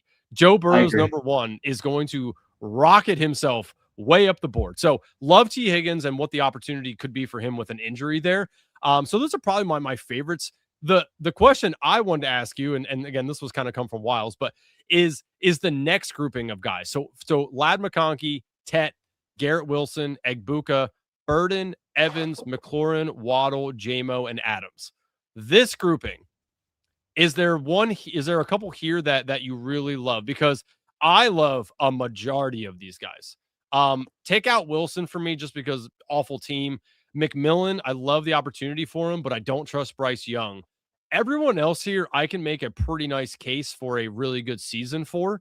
Is there guys in this range? Again, that's from McConkey all the way down through Devontae Adams. Is there people in here that you love drafting? Yeah, I'm like with you here. I like all these guys. I would probably pull Waddle up a little bit in this range just because of his age. He just got, I think, a major upgrade in terms of his offensive environment, his quarterback, his coaching staff. So Waddle to me is a name that kind of pops here a little bit. And Jameson Williams, I think, is a name that I'm a little bit lower on. He has this like cult following, and he's had a couple of those like flashy games. I don't even know that they amounted to like massive spike weeks, but there's something with Jameson Williams in the market. This guy always seems to find himself here, and I think generally he's disappointed on like a season long basis. So give me boost Waddle up a little bit and drop JMO down. Other than that, I love all these other guys here. I think I would be a little bit lower on Amika, just because I wanted to see more. I think he started off really strong, but then he just really faded towards the back half of last year. So I just have questions about, where he is in the pecking order relative to Chris Godwin coming back now. I think 2 years now removed from that ankle injury. I think he could still easily be the one in that offense. So with that being said, like, is Amika just a little overpriced here? Outside of those, though, I think the market's generally, pretty sharp here. Okay. Yeah. I find myself really liking these guys. And I mean, you saw, I don't know if you were paying attention, but my team, I went really RB heavy last draft. And I find myself just in this range looking at some of these guys to take if possible. I love any of these guys falling. That's an auto click for me. So I really like that wide receiver grouping. Wanted to ask you about tight ends. So what's your favorite draft strategy with tight ends? And I think I was watching the show where you did something crazy and you took Bowers, and you don't typically do that at like 13. Which I'm with you on. I can't. A tight end should not be going that high in my personal opinion. Is Brock Bowers more of a unicorn? Yeah, sure. Right. Really nice situation for him with no like dominant wide receiver one there. But like I just don't like drafting tight ends that high. I prefer the middle guys or just waiting and taking like 3 towards the end. So what is your preferred method with the tight ends? So I would say I generally try to get one of the elites, and I basically consider the elites from like Brock Bowers down to Kyle Pitts. I'm taking Kittle out because he's coming back from the Achilles injury. In a normal year, he's not going here. He'd be in that group for me. But, from like Bowers to Pitts, if I can get like one of those guys, I feel like you're kind of in that upper tier, either tier 1, tier 2 tight ends. And then from there, it's like, depending on when I get my second, if it's in, like the 140s or 150s, it's like a God or a Chig or something like that. I'm happy stopping at 2. If it's you don't get back into the market until later, then I like to tack on 3. Maybe try to get a stack with one of my quarterbacks. But I do like to try to catch that like those top 2 tiers if I can, and then either go 2 or 3 from there, depending on who the next one is, if that makes any sense. Okay. So in the tier 2-ish, down here, the Kelsey's, Andrew, Ferguson, like all this guys on here, favorite click between Kelsey and Chig, all these guys. Oh man, that's tough. I would say Kelsey and Andrews, and then I'm okay passing on guys like Kincaid, Likely, Gadsden, Goddard, and then I like Chig. So I'm like, I like the guys at the top and the guys and the guy at the bottom. A couple guys at the top and the guy at the bottom, and then I'm okay with the other ones, but I like when they fall. I get them on a stack, something like that. Dart, Likely, Allen, Kincaid. I just don't find myself drafting those players there in the middle unless I'm stacking them up. Okay, so let's go to like the late round guys, guys back here. Mhm. Favorite late round click. We'll start with like Jawan Johnson and on. And if I need to scroll down further because you got a diamond in the rough down here, let me know. Yeah. Jawan for sure. I love Jawan there at the top. Jawan and Schultz for me at the top. Even Barner a little bit. I know he got nicked up or he was sitting out in camp or whatever, but Jawan for sure and Schultz for sure. And then I was big on Dulcich a couple years ago, and I just he's kind of burned me. Now he's in Miami. Everybody's saying he's going to be like the primary, target earner down there. He's going to get peppered with target. I don't know. I haven't been drafting any Dulcich. I love Otten too. So give me Otten, Schultz, and Jawan Johnson from this list. Okay. Yeah, tight end's always a hot topic with everyone because there's so many different ways that you can skin the cat on tight ends. I do like taking, somewhere like personally, like if I can grab two of these guys in here, a Pitts, Ferguson, or Kelsey Andrews, like just doubling up somewhere in here. That's my preferred method. I like and doing two that. and you're done, basically. Yeah, if I get two of those guys and it makes sense for the team, I'm good there as long as they're on different buys. Okay. If not, like I like Brenton Strange a whole lot. Like that's a guy I'll throw in a decent amount. And David Njoku, again, like if you want like a last round click for a guy that has good touchdown upside, I do like Njoku. I don't think they brought him in there to do the in between the 20s work. I think they brought him in there to be the sure-handed tight end that they can use in the end zone. So like David Njoku, I don't know what his number is going to be this year on over under for touchdowns. There's going to be an over bet coming from me there because I just have an odd feeling that's why they brought him in. They have Gadsden for between the 20s. Njoku is going to be the guy around the goal line, in my personal opinion. There. I like that. So a couple years back, I was a Puka guy. His rookie year was big on Puka, and people laugh at you, right? When you're like, okay, like this guy's not gonna like.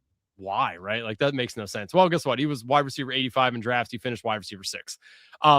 Give me for an RB and a wide receiver, like just a guy that is all but not drafted. He can be drafted, like a couple last rounds, but is there a wide receiver and a running back that you absolutely love at the end of drafts, like almost undraftable?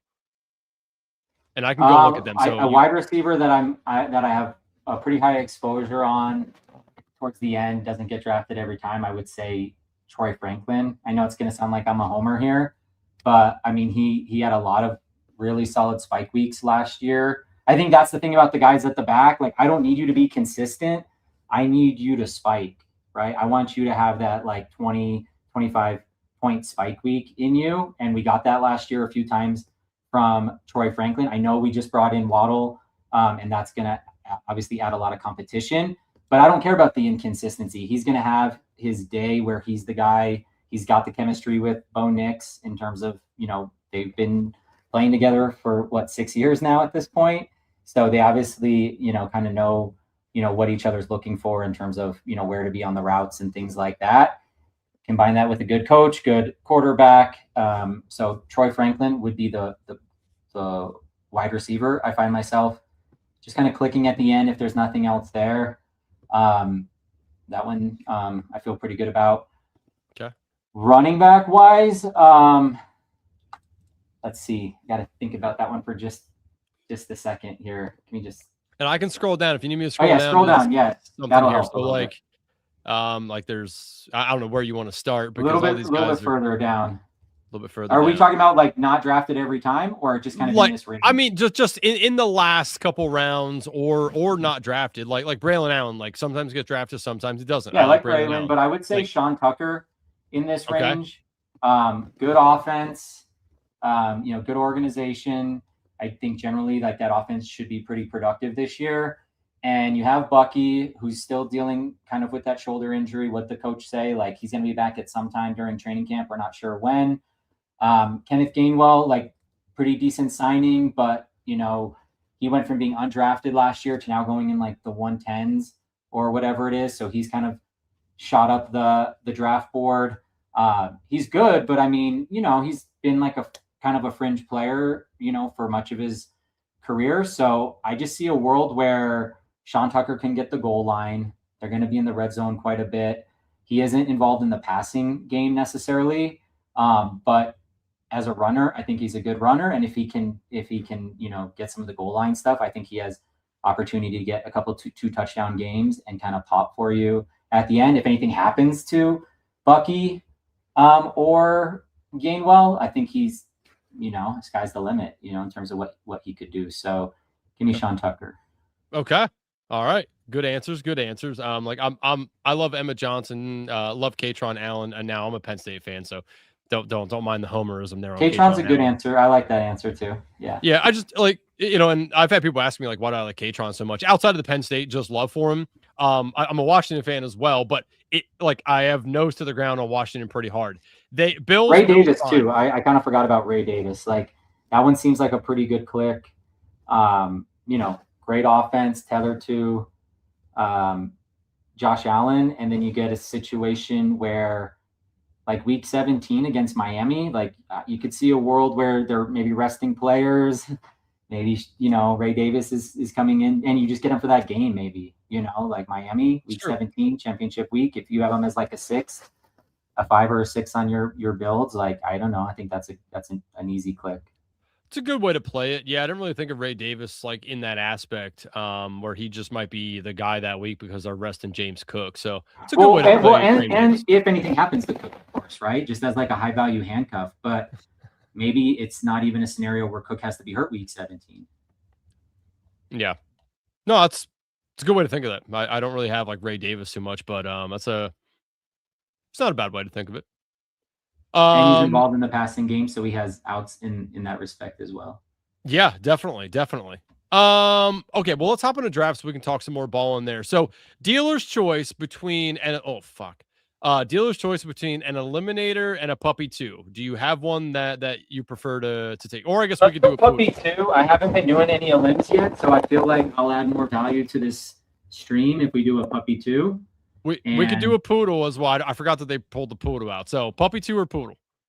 Either one. I'm happy with either of those because I like the build structures and I'm comfortable kind of building. Yeah, up. You know what? Let's do a poodle. I like that. It's only $2 more, and I want to try to get my 20 entry max into that before that goes away. So let's do that. I'm going to start it on my phone. So for anyone that wants to join us, friends and family, we're going to do a poodle.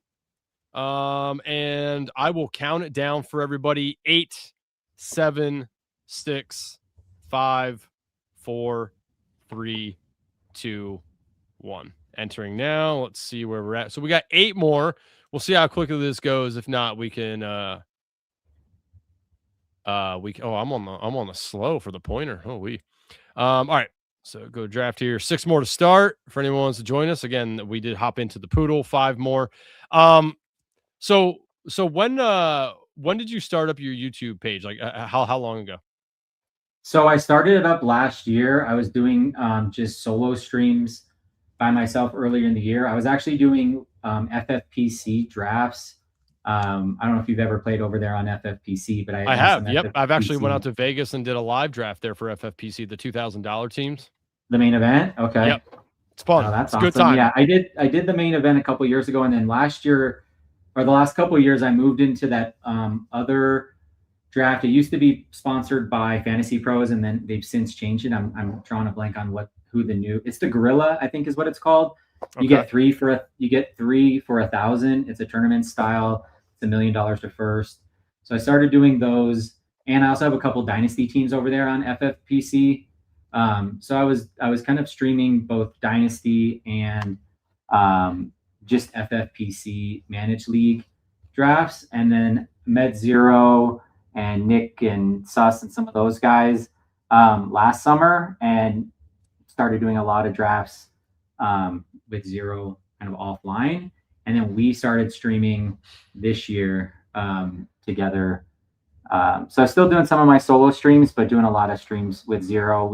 I've also had Sus on there, but yeah, would love to get even more guests. It's been fun. It's a good time. Yeah. Getting guests in is always fun. All right. Zero's in the 2. We got P Punch in the 7. We are in the 8. If anybody else is in here, let us know. Is it the main event? I think the one that Peanut Punch was talking about is FFPC does do best ball drafts also live in Vegas. There's one there, and I forget what it's called, but you just go in raw dog. There's no computer, no ranking sheet, nothing. You go in with just purely in your mind who you want to draft, and you go. It is electric as well. I've watched people draft that, and you want to talk about some people trying to figure out who goes where in a draft. That's a fun thing to watch. But yeah, I did do the Vegas live draft, and that was a ton of fun. I would say if you're going to go do that and spend $2,000, don't drink as much as my buddy and I did, who co-managed the team, because it is a long ride if you drink too much too quick. Mm-hmm. All right, coming up at the 8th spot. Any strong leans here that you want to try to grab?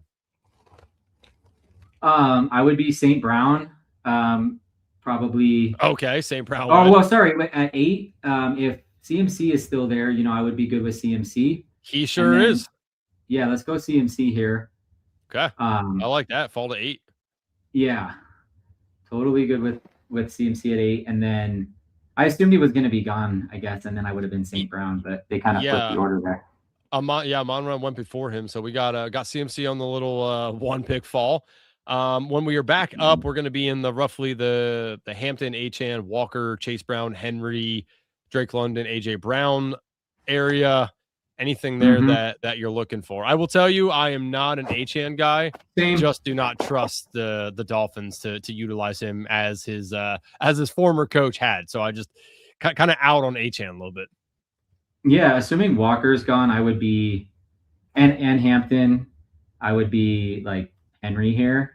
We want to go like double anchor running back. Yep. That's probably where my head would be. I know they're both a little bit older, but I do like Henry over Brown generally.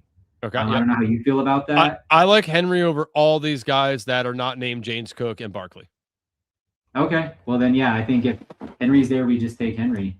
I mean, I'm not gonna lie. If Hampton falls here, I mean, that's a 3-pick fall. I don't really have a lot of Hampton. I'm also okay with that. I would be cool with that too. I would be cool with Hampton if he makes it back to us. Yeah, let's see what J-Rock here does. Is this guy auto drafting? Because then that's just gonna kill it.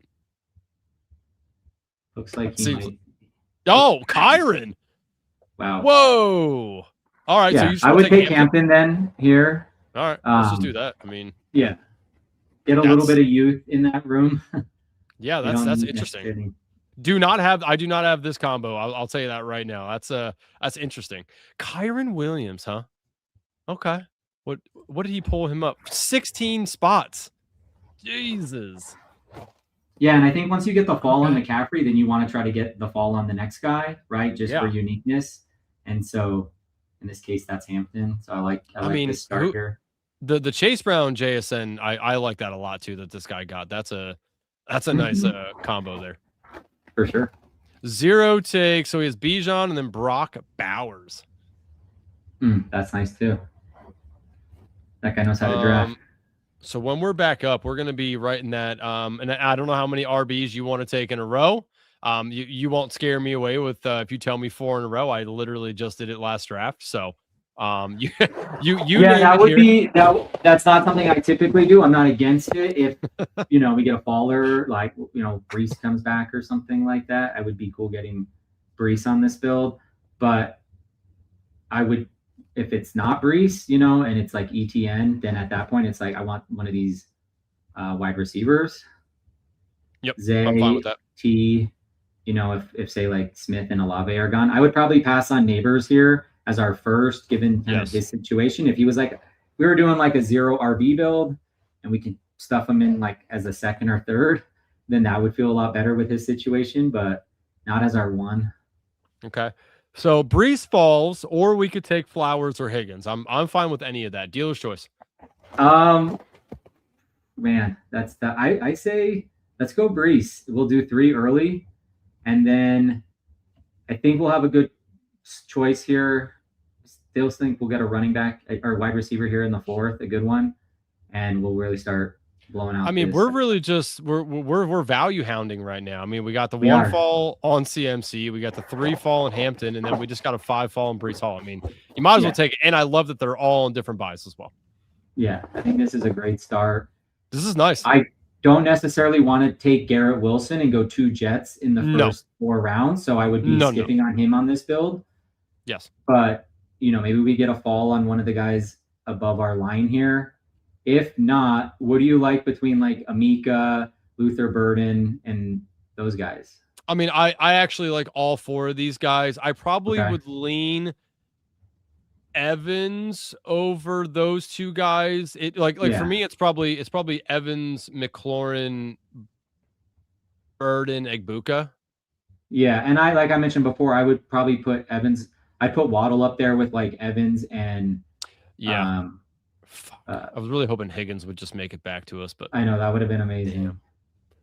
Malik might make it back 10 pick fall. Again, I don't love Malik, but it's not the worst thing I've heard. Yeah, I'm probably Evans or Waddle. Because I don't think we want to take Neighbors on this build. Yeah, Neighbors. I'd be Burden too. I'm fine with Burden, Evans, or Waddle. If we do Evans, we start building. We can get kind of a double there. Do you want the Evans? Yeah, I'm cool with Evans for sure.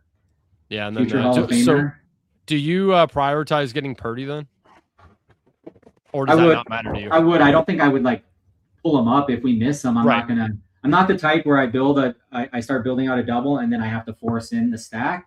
Because you could get leverage other ways, right? Like in terms of, okay, Evans or Purdy, throws 2 touchdowns to Mike Evans, but he runs in a touchdown or something like that. And then whoever our quarterback is just slightly outscores him, and we can get leverage off of that. Because, a lot of people are going to try to prioritize the double stack now. So you might be able to get a little bit of leverage off of that in a sense. If the quarterbacks that we pick end up outscoring Purdy in week 17, then we may have the advantage. Yep. No, I'm fine with that. I like that look. All right. So where are we gonna be? So we're here. So we might have a choice of another RB if we want, or we can go down and grab DJ Moore, Odunze, Tate. I love Brian Thomas this year. That's a guy I really like. Yeah, if Judkins isn't there or Travion isn't there, and even then with how strong we are, I would be okay, getting a wide receiver. But of the running backs in this range, I generally prioritize Travion and Judkins over guys like Bucky, Swift, and Tootin. That's just maybe a personal preference, maybe what I saw on tape last year. I know Cleveland isn't a hotbed for fantasy points, but I love the talent of Judkins.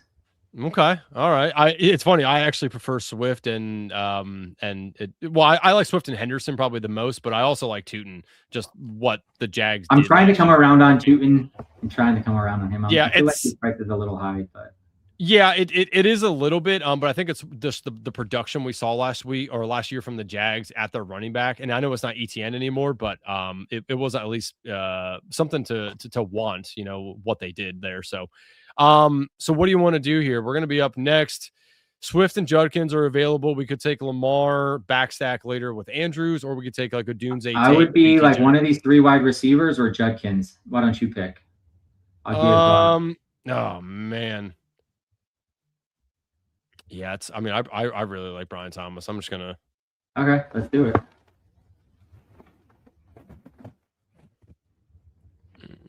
It is funny though, if Tate comes back to us, I think I've drafted Carnell Tate one time.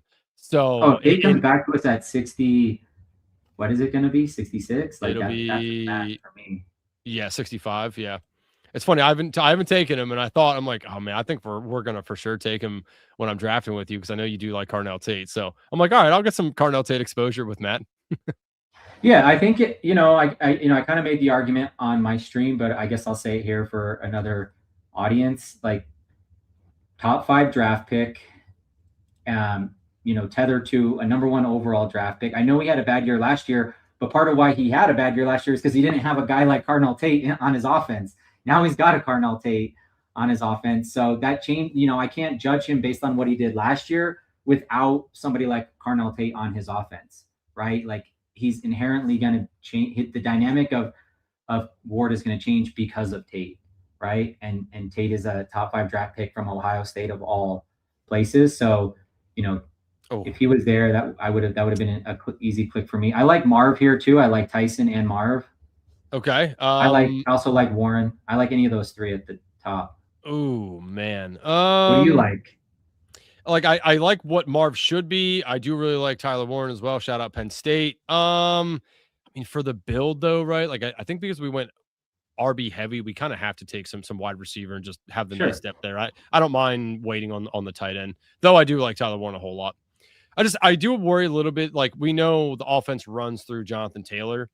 Mhm. I don't love taking tight ends this early on a more run heavy dominant team. That's fair. You know, that's why Bowers, like I don't mind taking Bowers because I know like Gentine's fine, but like I don't look at the Raiders and be like, oh, it's definitely going to run through Genty. Like they have Brock Bowers. But when we look at the Colts, we know that's running through Jonathan Taylor. Like it just is. And that's why I like to kind of be flexible with that approach where I say I try to get like one of those elites up through. Look at 0. Brock Bowers and Tyler Warren, same bye weeks. He does not care. Interesting. That's interesting. Drafting with him a lot. He does not care. Okay. Now, is 0 going to take a third tight end or just roll with that? No, he's not going to take a third tight end. I mean, he might if it's just like a screaming value, but no, I would say he's probably done it too. When you go kind of bully like that, yeah, not bully like McBride Bowers, but you know, it's still kind of in that range. You know, that feels very much like a 2 where we would stop. Yeah, that's interesting. Both same bye weeks, which again, I don't really care either. Like, especially because tight end's usually your lowest scoring position. So like, I don't think it really kills you to not have a score on week 13, but it is interesting. A lot of the bye week bros would not like that. Yes, they would not. They're rolling. They're not happy right now. He said, "Yeah, I'm not taking third." Using bye weeks to get unique. Yeah, that's for sure. If bye weeks matter in my build, then Bowers is a bad pick. That is also I'm a big component. Put it on a shirt. Draft like you're right. That is how I've always stood on my drafts is draft like you're right. I don't feel like you need to overindulge in a position because you think you're weak at it, whatever. You're drafting like you're right. That's why I refuse to take a third tight end with Bowers. It's if I take Bowers or like McBride, it's 2. Because if they're not who they say they are, then you're effed anyway. All right, so we're up. Yeah, I would be either probably like Pierce or like Justin Herbert here, maybe. I don't know. Or you know, I guess we could do Trevor, but we do have so we have Lawrence here or Herbert with. Yeah, I like Herbert because you can backstack him. Yeah, I'm fine with that. Plus, we have Hampton. Yeah, exactly. We have Hampton. We didn't really force it. And then we could get like a Trey Harris. I really like Trey Harris's price back there in like the 180s. Yep. That's like my third most exposed player right now is Trey Harris. Yeah. So I heard somebody just make an argument for McConkey not being in the 2 wide receiver sets a ton, just because of his build and him being a slot guy, more or less. So there was just some talk. I'd heard people talking about maybe Trey Harris and QJ being out there more on 2 wide receiver sets, which was interesting to me. I already like Trey Harris, but that would be interesting if that happened. Yeah. If T-Law makes it back, do you take T-Law or no? The same bye weeks. I would have been fine with that, but I like Godwin here if he's there. You don't like Josh Downs? I like Josh Downs too, but I don't take him over Chris Godwin. If Chris Godwin's off the board, then I like Downs, but I don't take him over Godwin. So Godwin, yeah, we could do Godwin or Purdy.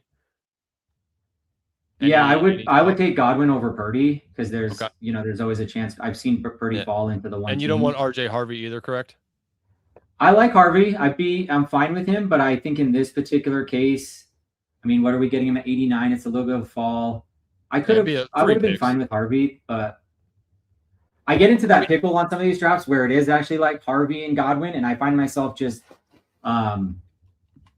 mixing it up, I guess, for lack of a better way of saying it. Just sometimes I take Harvey, sometimes I take a Godwin. But I think with the 3 early, we got the fall on Brees.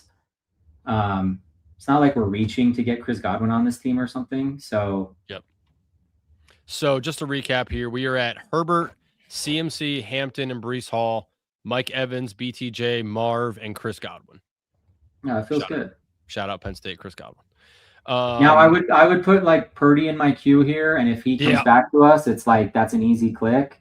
Yeah. And if he's not there, and somebody like a Pitts is there, we'll need a little bit of a fall on Purdy for sure. What are your thoughts on? And he just went. What's your thoughts on Xavier Worthy at this ADP because of everything that's going on with Rice? Are you in on that, or just is that fugazi to you?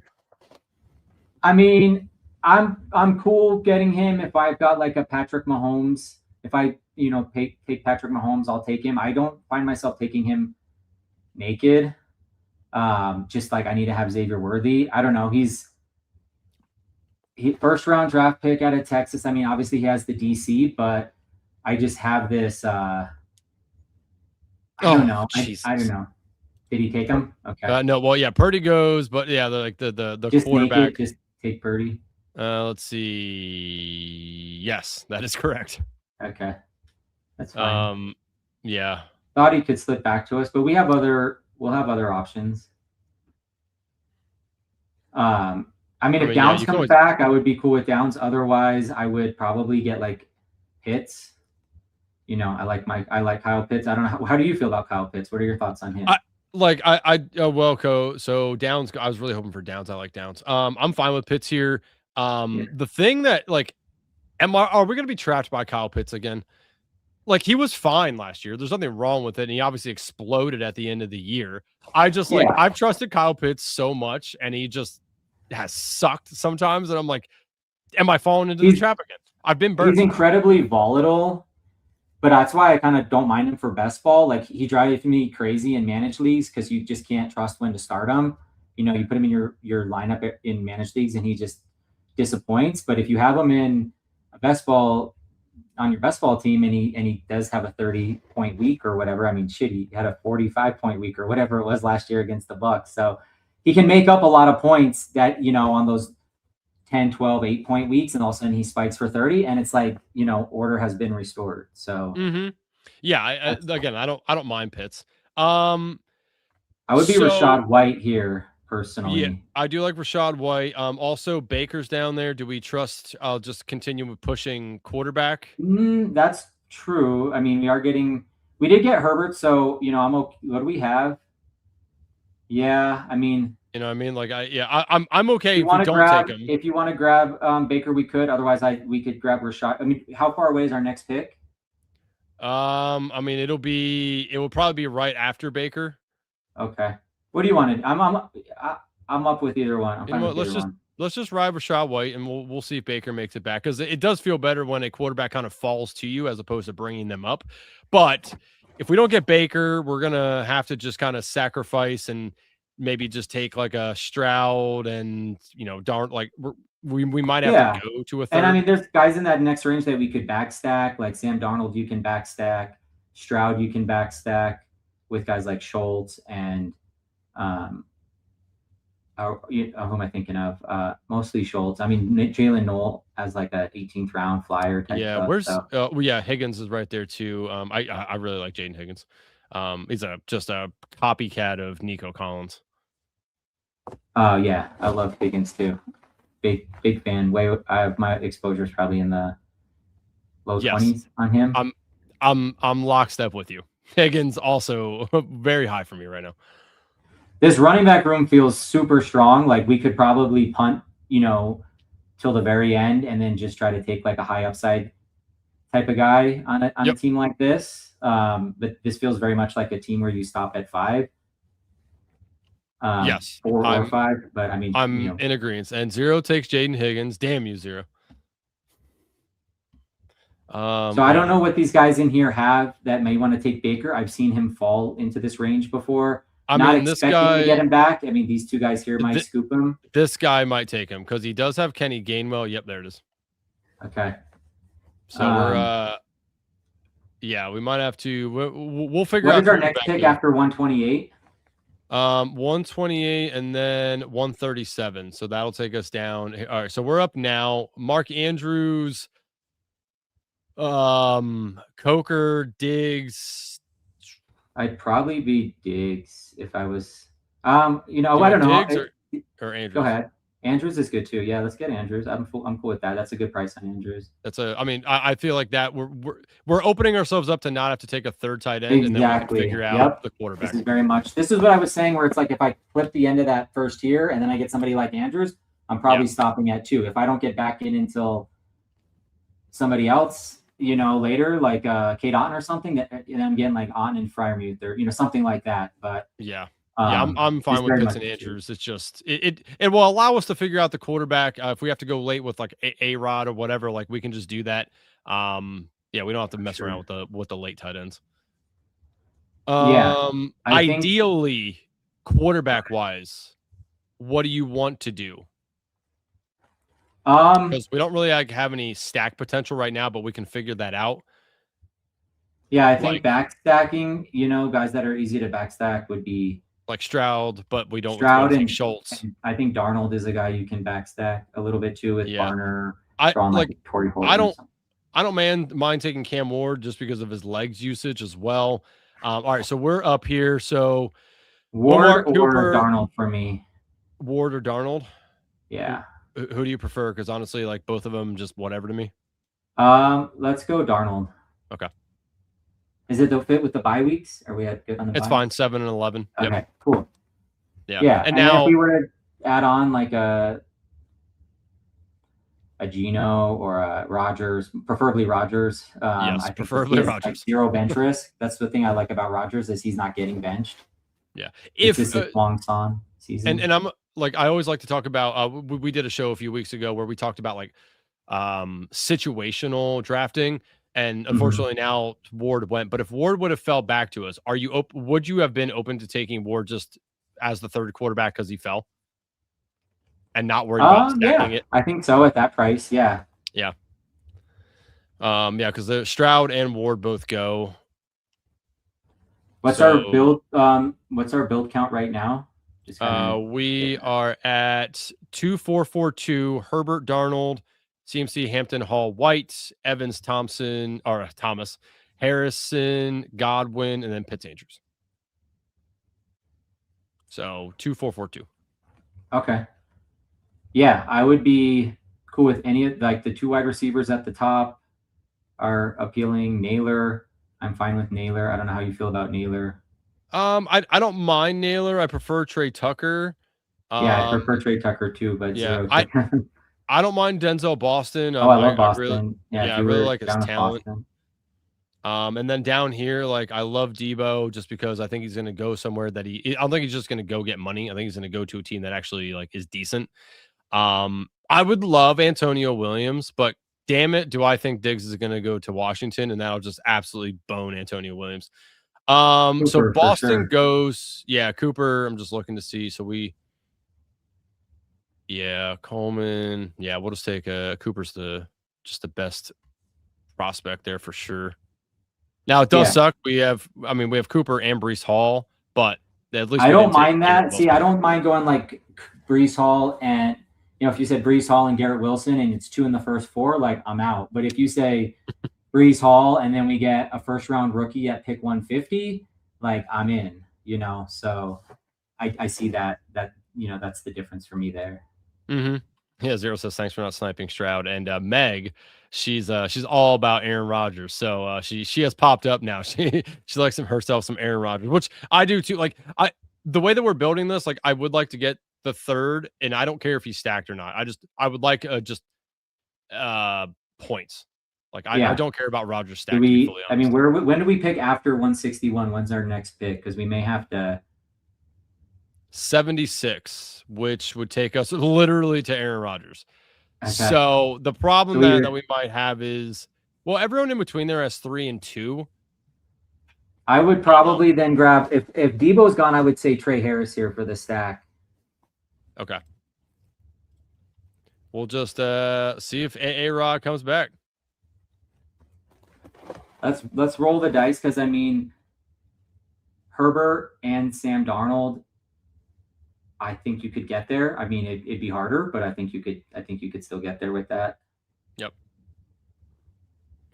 So wide receivers right now: Evans, BTJ, Marv, Godwin, Omar Cooper, and Trey Harris.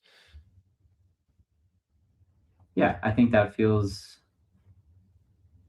pretty good. I mean, I think we'll want some more bodies in here, but I like that. That guy just took Aaron Rodgers, and Okay. Mendoza just goes. Jesus. So we're in a pickle now. I mean, you what got do you think of? Oh, go ahead. I was gonna say you got lonely old Bryce Young just hanging out there. Yeah, I'd be fine with that if he makes it back, honestly. I mean, Baum's probably gonna take him. He has one QB. I doubt he's pushing it. Though, I mean, maybe. I mean, you never know. This guy's draft's interesting. I mean, look at his RBs: ETN, Pollard, Mitchell, and Coleman. Ouch. That's not where I'd want to be. Yeah, me neither.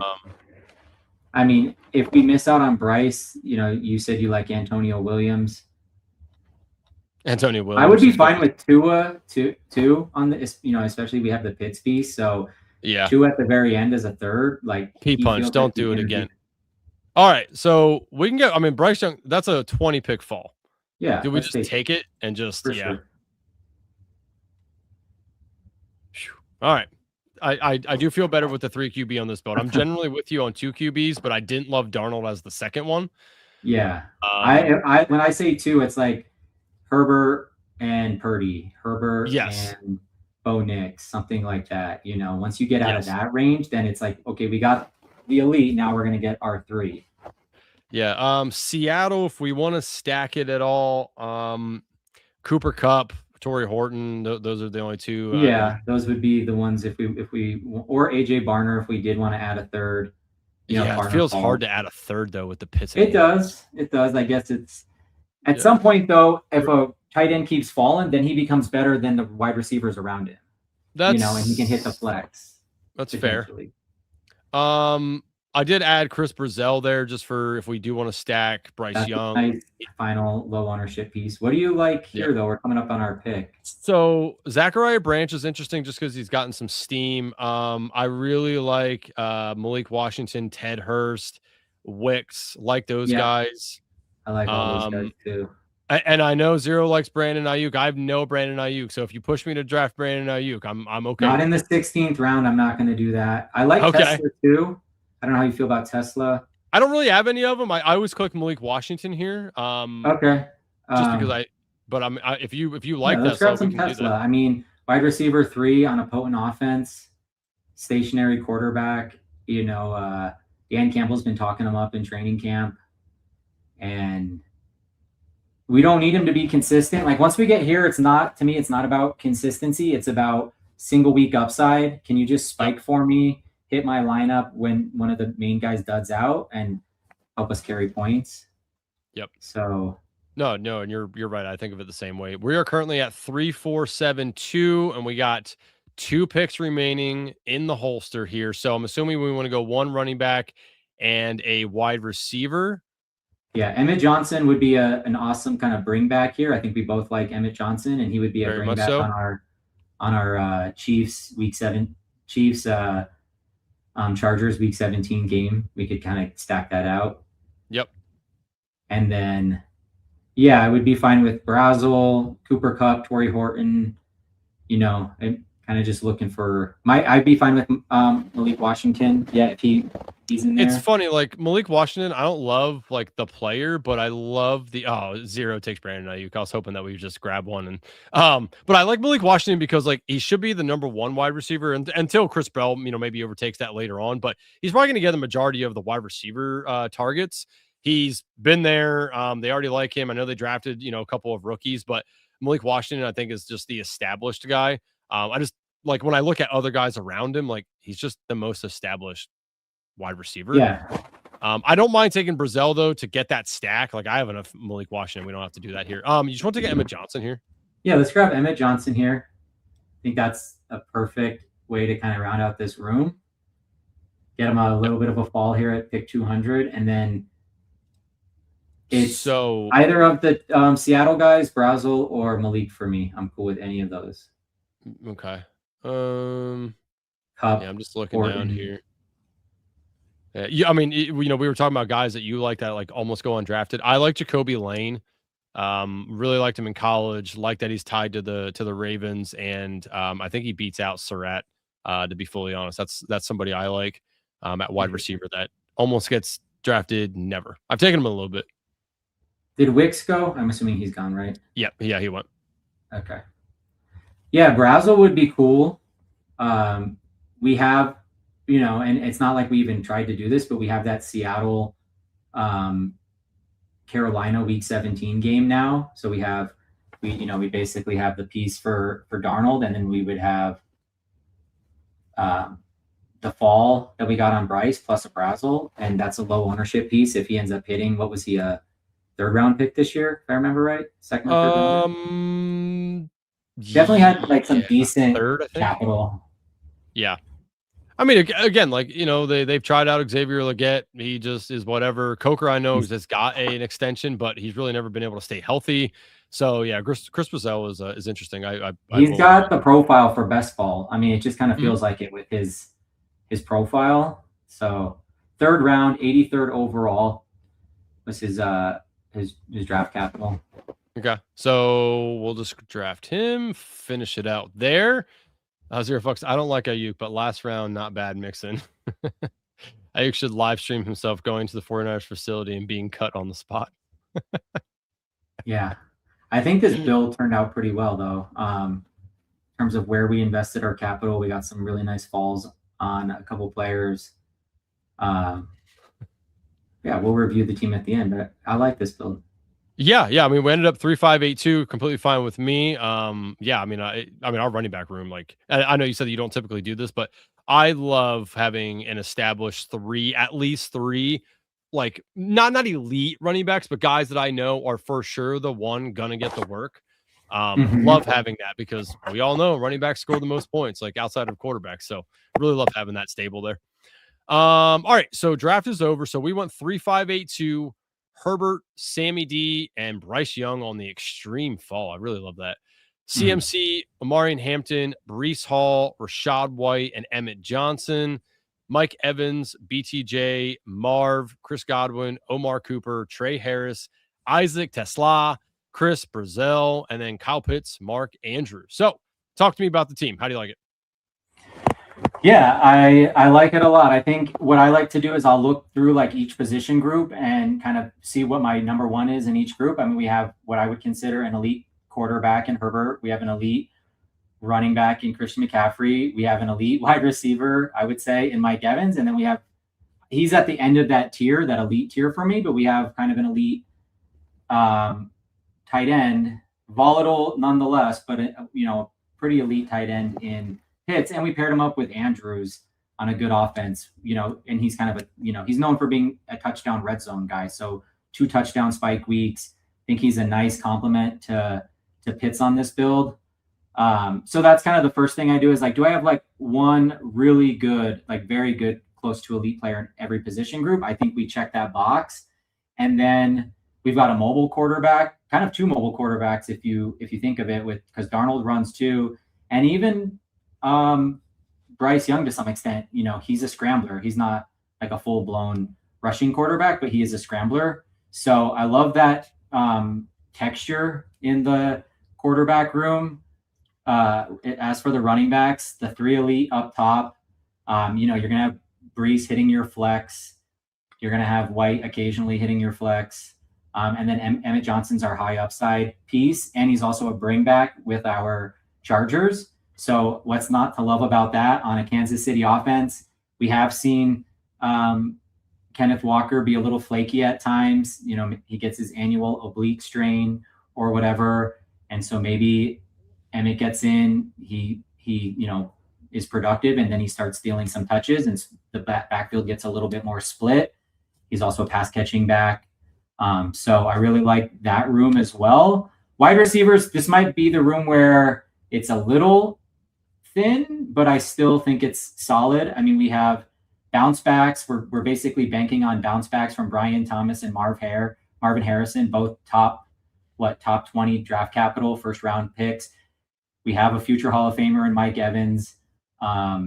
Chris Godwin, I know he's a little bit older, but he's also a guy that I think it can be very consistent in a high pass volume offense in Tampa. And then we took our shot with our upside rookie first rounder in Cooper. We have Trey Harris, who we stack, Tesla on a good offense as a wide receiver 3, and then Brazel for the stack and the low ownership piece. So if he hits, I think that's a fun room. And then Pitts and Andrews, I think that's solid. Not a ton to say there, but I just think that's a solid 2. Yeah, I mean, I like the team. It's well built. That's kind of what I like to hang my hat on. Is is the team built properly? It is, with the way that we took early RBs, filled in our wide receivers, which I think we took some high upside guys and some guys that may not start out like I don't think Brazel's going to light the world on fire to start, but at the end of the year, could he be easily the number 2 behind Tet? Yeah, I mean, like we know that Coker can't stay healthy, and Xavier Legette was a bum. Yeah. So I like the team a lot. It's a nice build. Hopefully, at the end of the year, I can hit you back up and have to deliver you some money out in Denver, Colorado. Never been out there, so I'll fly out. If we win 40 grand, I'm flying out to you and hand delivering you a nice case of cash. So I love that. I would also say too, like we didn't force these like week 17 game stacks, but in the end, we ended up with Chargers and Kansas City as a game stack. We ended up with Seattle and Carolina as a game stack. We got a 1v1 with Rashad White and BTJ. Like you think about that, let's say Washington gets up, couple touchdowns, 1 passing, 1 rushing for Rashad White, and then Jacksonville has to play catch up, and we get like a second half spike from Brian Thomas. So that could be a game that goes off. Week 17. I don't think there's anything else outside of that, but again, we didn't like force the game stacks and stuff, but we got some nice 2-3 games that we can kind of hang our hat on that should be, pretty good games for week 17. Yep. Yeah. Well-built team.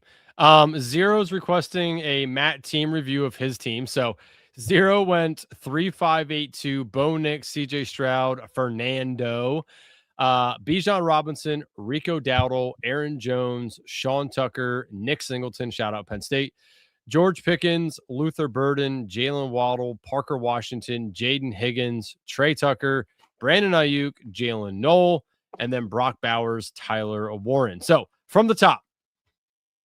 Yeah, really solid quarterback room. Love getting Bo Nix kind of at the end of that, rushing quarterback tier before it starts to fall off. And then I think where he came back in and picked up Stroud and Fernando Mendoza, I just kind of like, the draft capital there and the investment. He's got the stack with Tucker and Bowers on Mendoza. And then who was his wide receiver? Did he stack up Stroud? I think he did, right? With Higgins. Yeah, Higgins and Knoll. So I really like that. And then I think the room where I would be a little critical, it feels like a little light, would be the running back room. I mean, obviously he has Bijan and he can make up a lot of ground. Coming back in at 95 and then stopping at 5 feels a little light in that running back room. Because it's like, okay, Bijan's obviously going to hit the lineup every week. Will Rico hit the lineup every week? I'm not sure. I guess he's basically just banking on ping-ponging between Dowdle and Jones. And then you got to almost hope for an injury or something with Sean Tucker and Singleton. But overall, I think the other rooms are strong, wide receiver, and he's got a very strong tight end room. So, yeah, really solid build. If I was going to be a little critical, it would probably just feels a little light in the running back room. Okay. Yeah, I mean, it's overall not a bad build. Not a bad build at all. I mean, strong. Yeah. I just wish I had a little more meat before Dowdle or maybe another somewhere. It feels like there should be another running back somewhere in there. Yeah. I think that might be the price you pay though when you go double tight end. Sometimes it's hard to get out of that. Yeah, I was going to say the same thing. I mean, he kind of went Bowers Warren, so that kind of, nudged him out of getting a second running back here, I think. So, but yeah, overall, not bad. I want to look at P Punch here. Well, if you are a YouTube member, we do always review the team. So P Punch went 2-5-9-2, Jalen Hurts, Jackson Dart, Jonathan Taylor, Derrick Henry, Tootin, Algier, Tank Bigsby, Olave, Malik Neighbors at the fall, DK, Josh Downs, Michael Wilson, Jalen Naylor, Dontavian Wicks, Tank Dell, Darius Slayton, Travis Kelce, Dallas Goedert. I mean, Hurts and Dart, fine for the two. I don't mind that. I like the Travis Kelce and Goddard again, too, that I don't mind stopping with. Travis Kelce's in his last dance season, and Dallas Goedert, just always seems to find the end zone. Running back room, Taylor, Henry, and Tootin, love that. Those are great. What I don't love here is the bye week 13s. His bye week 13 is going to be probably a little rough for him on the running backs. I don't love doing that with my first two, but Henry and Taylor, shall both them stay healthy. They should absolutely smash the season. Wide receiver room, I mean, fine, not great. Really, it's all going to hinder on Neighbors. Does Neighbors come back quickly, and does he come back healthy? If he does, really good. If he doesn't, going to need to piece together every week, all but on your third wide receiver here. So a little light there. Overall, not bad. What do you think of the team? Yeah, I think solid quarterback room. If I'm getting Hurts and Dart, I'm stopping at 2. They both have the rushing upside, and just generally good for fantasy. I'm not saying they're the best quarterbacks, but in terms of fantasy quarterbacks, I think they're great for fantasy. I don't really mind the Taylor Henry, because I think that's a lot of people are going to be pushed off by that. And like Zero was saying earlier, that's almost a form of leverage or getting unique builds where you're going to have less people that are willing to make that pairing. And when you're talking about Taylor and Henry being the pairing, like just two absolute hammers, I'm totally cool with that. He gets Tootin kind of in that the right range there, and then comes back for Algier and Bigsby. So I really like how we built out that running back room. I was saying before with Neighbors, I like it right now, at least. I kind of like Neighbors as a third, where I'm going like wide receiver, and getting him, just because there's a lot of questions about when he's coming back. He's probably going to go on the pup, may not come back till like week 5 or 6.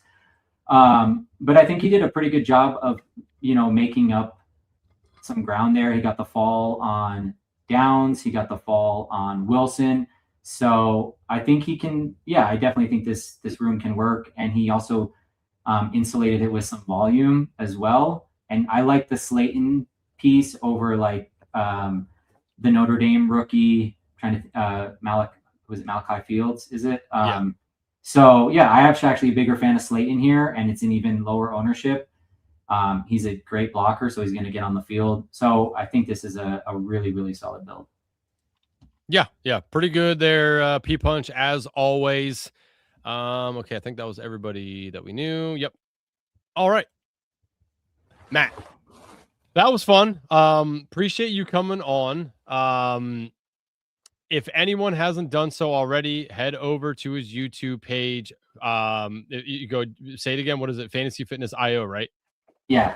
The YouTube channel is at Fantasy Fitness IO. You can also find me on X at Fantasy Fit IO. And then the website, if you guys want to check out the website, is www.fantasyfitness.io. And like I said, it's half fitness, half fantasy. With the fitness side, you get your own personal AI trainer as well. So when you sign up, everybody gets a personalized AI trainer. You fill out a fitness profile where you add, diet and exercise habits.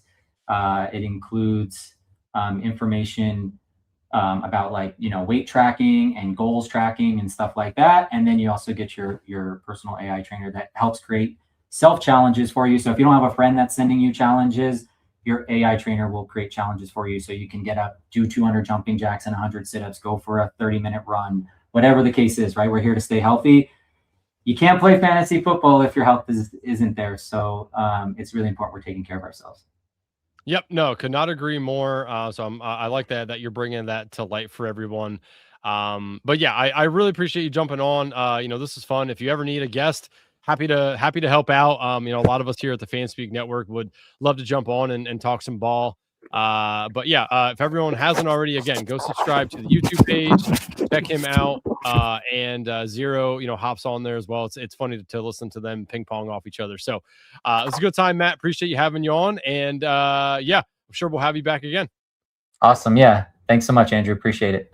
Of course, hang around here for a second. Everyone, appreciate everyone's time. As always, like the video, subscribe to the FanSpeak Network, and we will see you guys tomorrow night. Best Ball Jeopardy back once again. Be there or don't, whatever. See you guys. Fans speak where the plan runs deep. The team grind hard, don't eat, don't sleep. From best ball dreams to DFS streaks, they help you print money every single week. No cap, no gimmicks, we breaking limits. NFL bets, yeah, we live this business. Degen Steve, that OG vision. Draft room killers on a lifelong mission. More stress to the Sunday spread. Fan speaks, that voice that's inside your head. Best ball, DFS, NFL bets. They built it brick by brick, no regrets. Fan speak team, printing money since day one. Fan speak forever.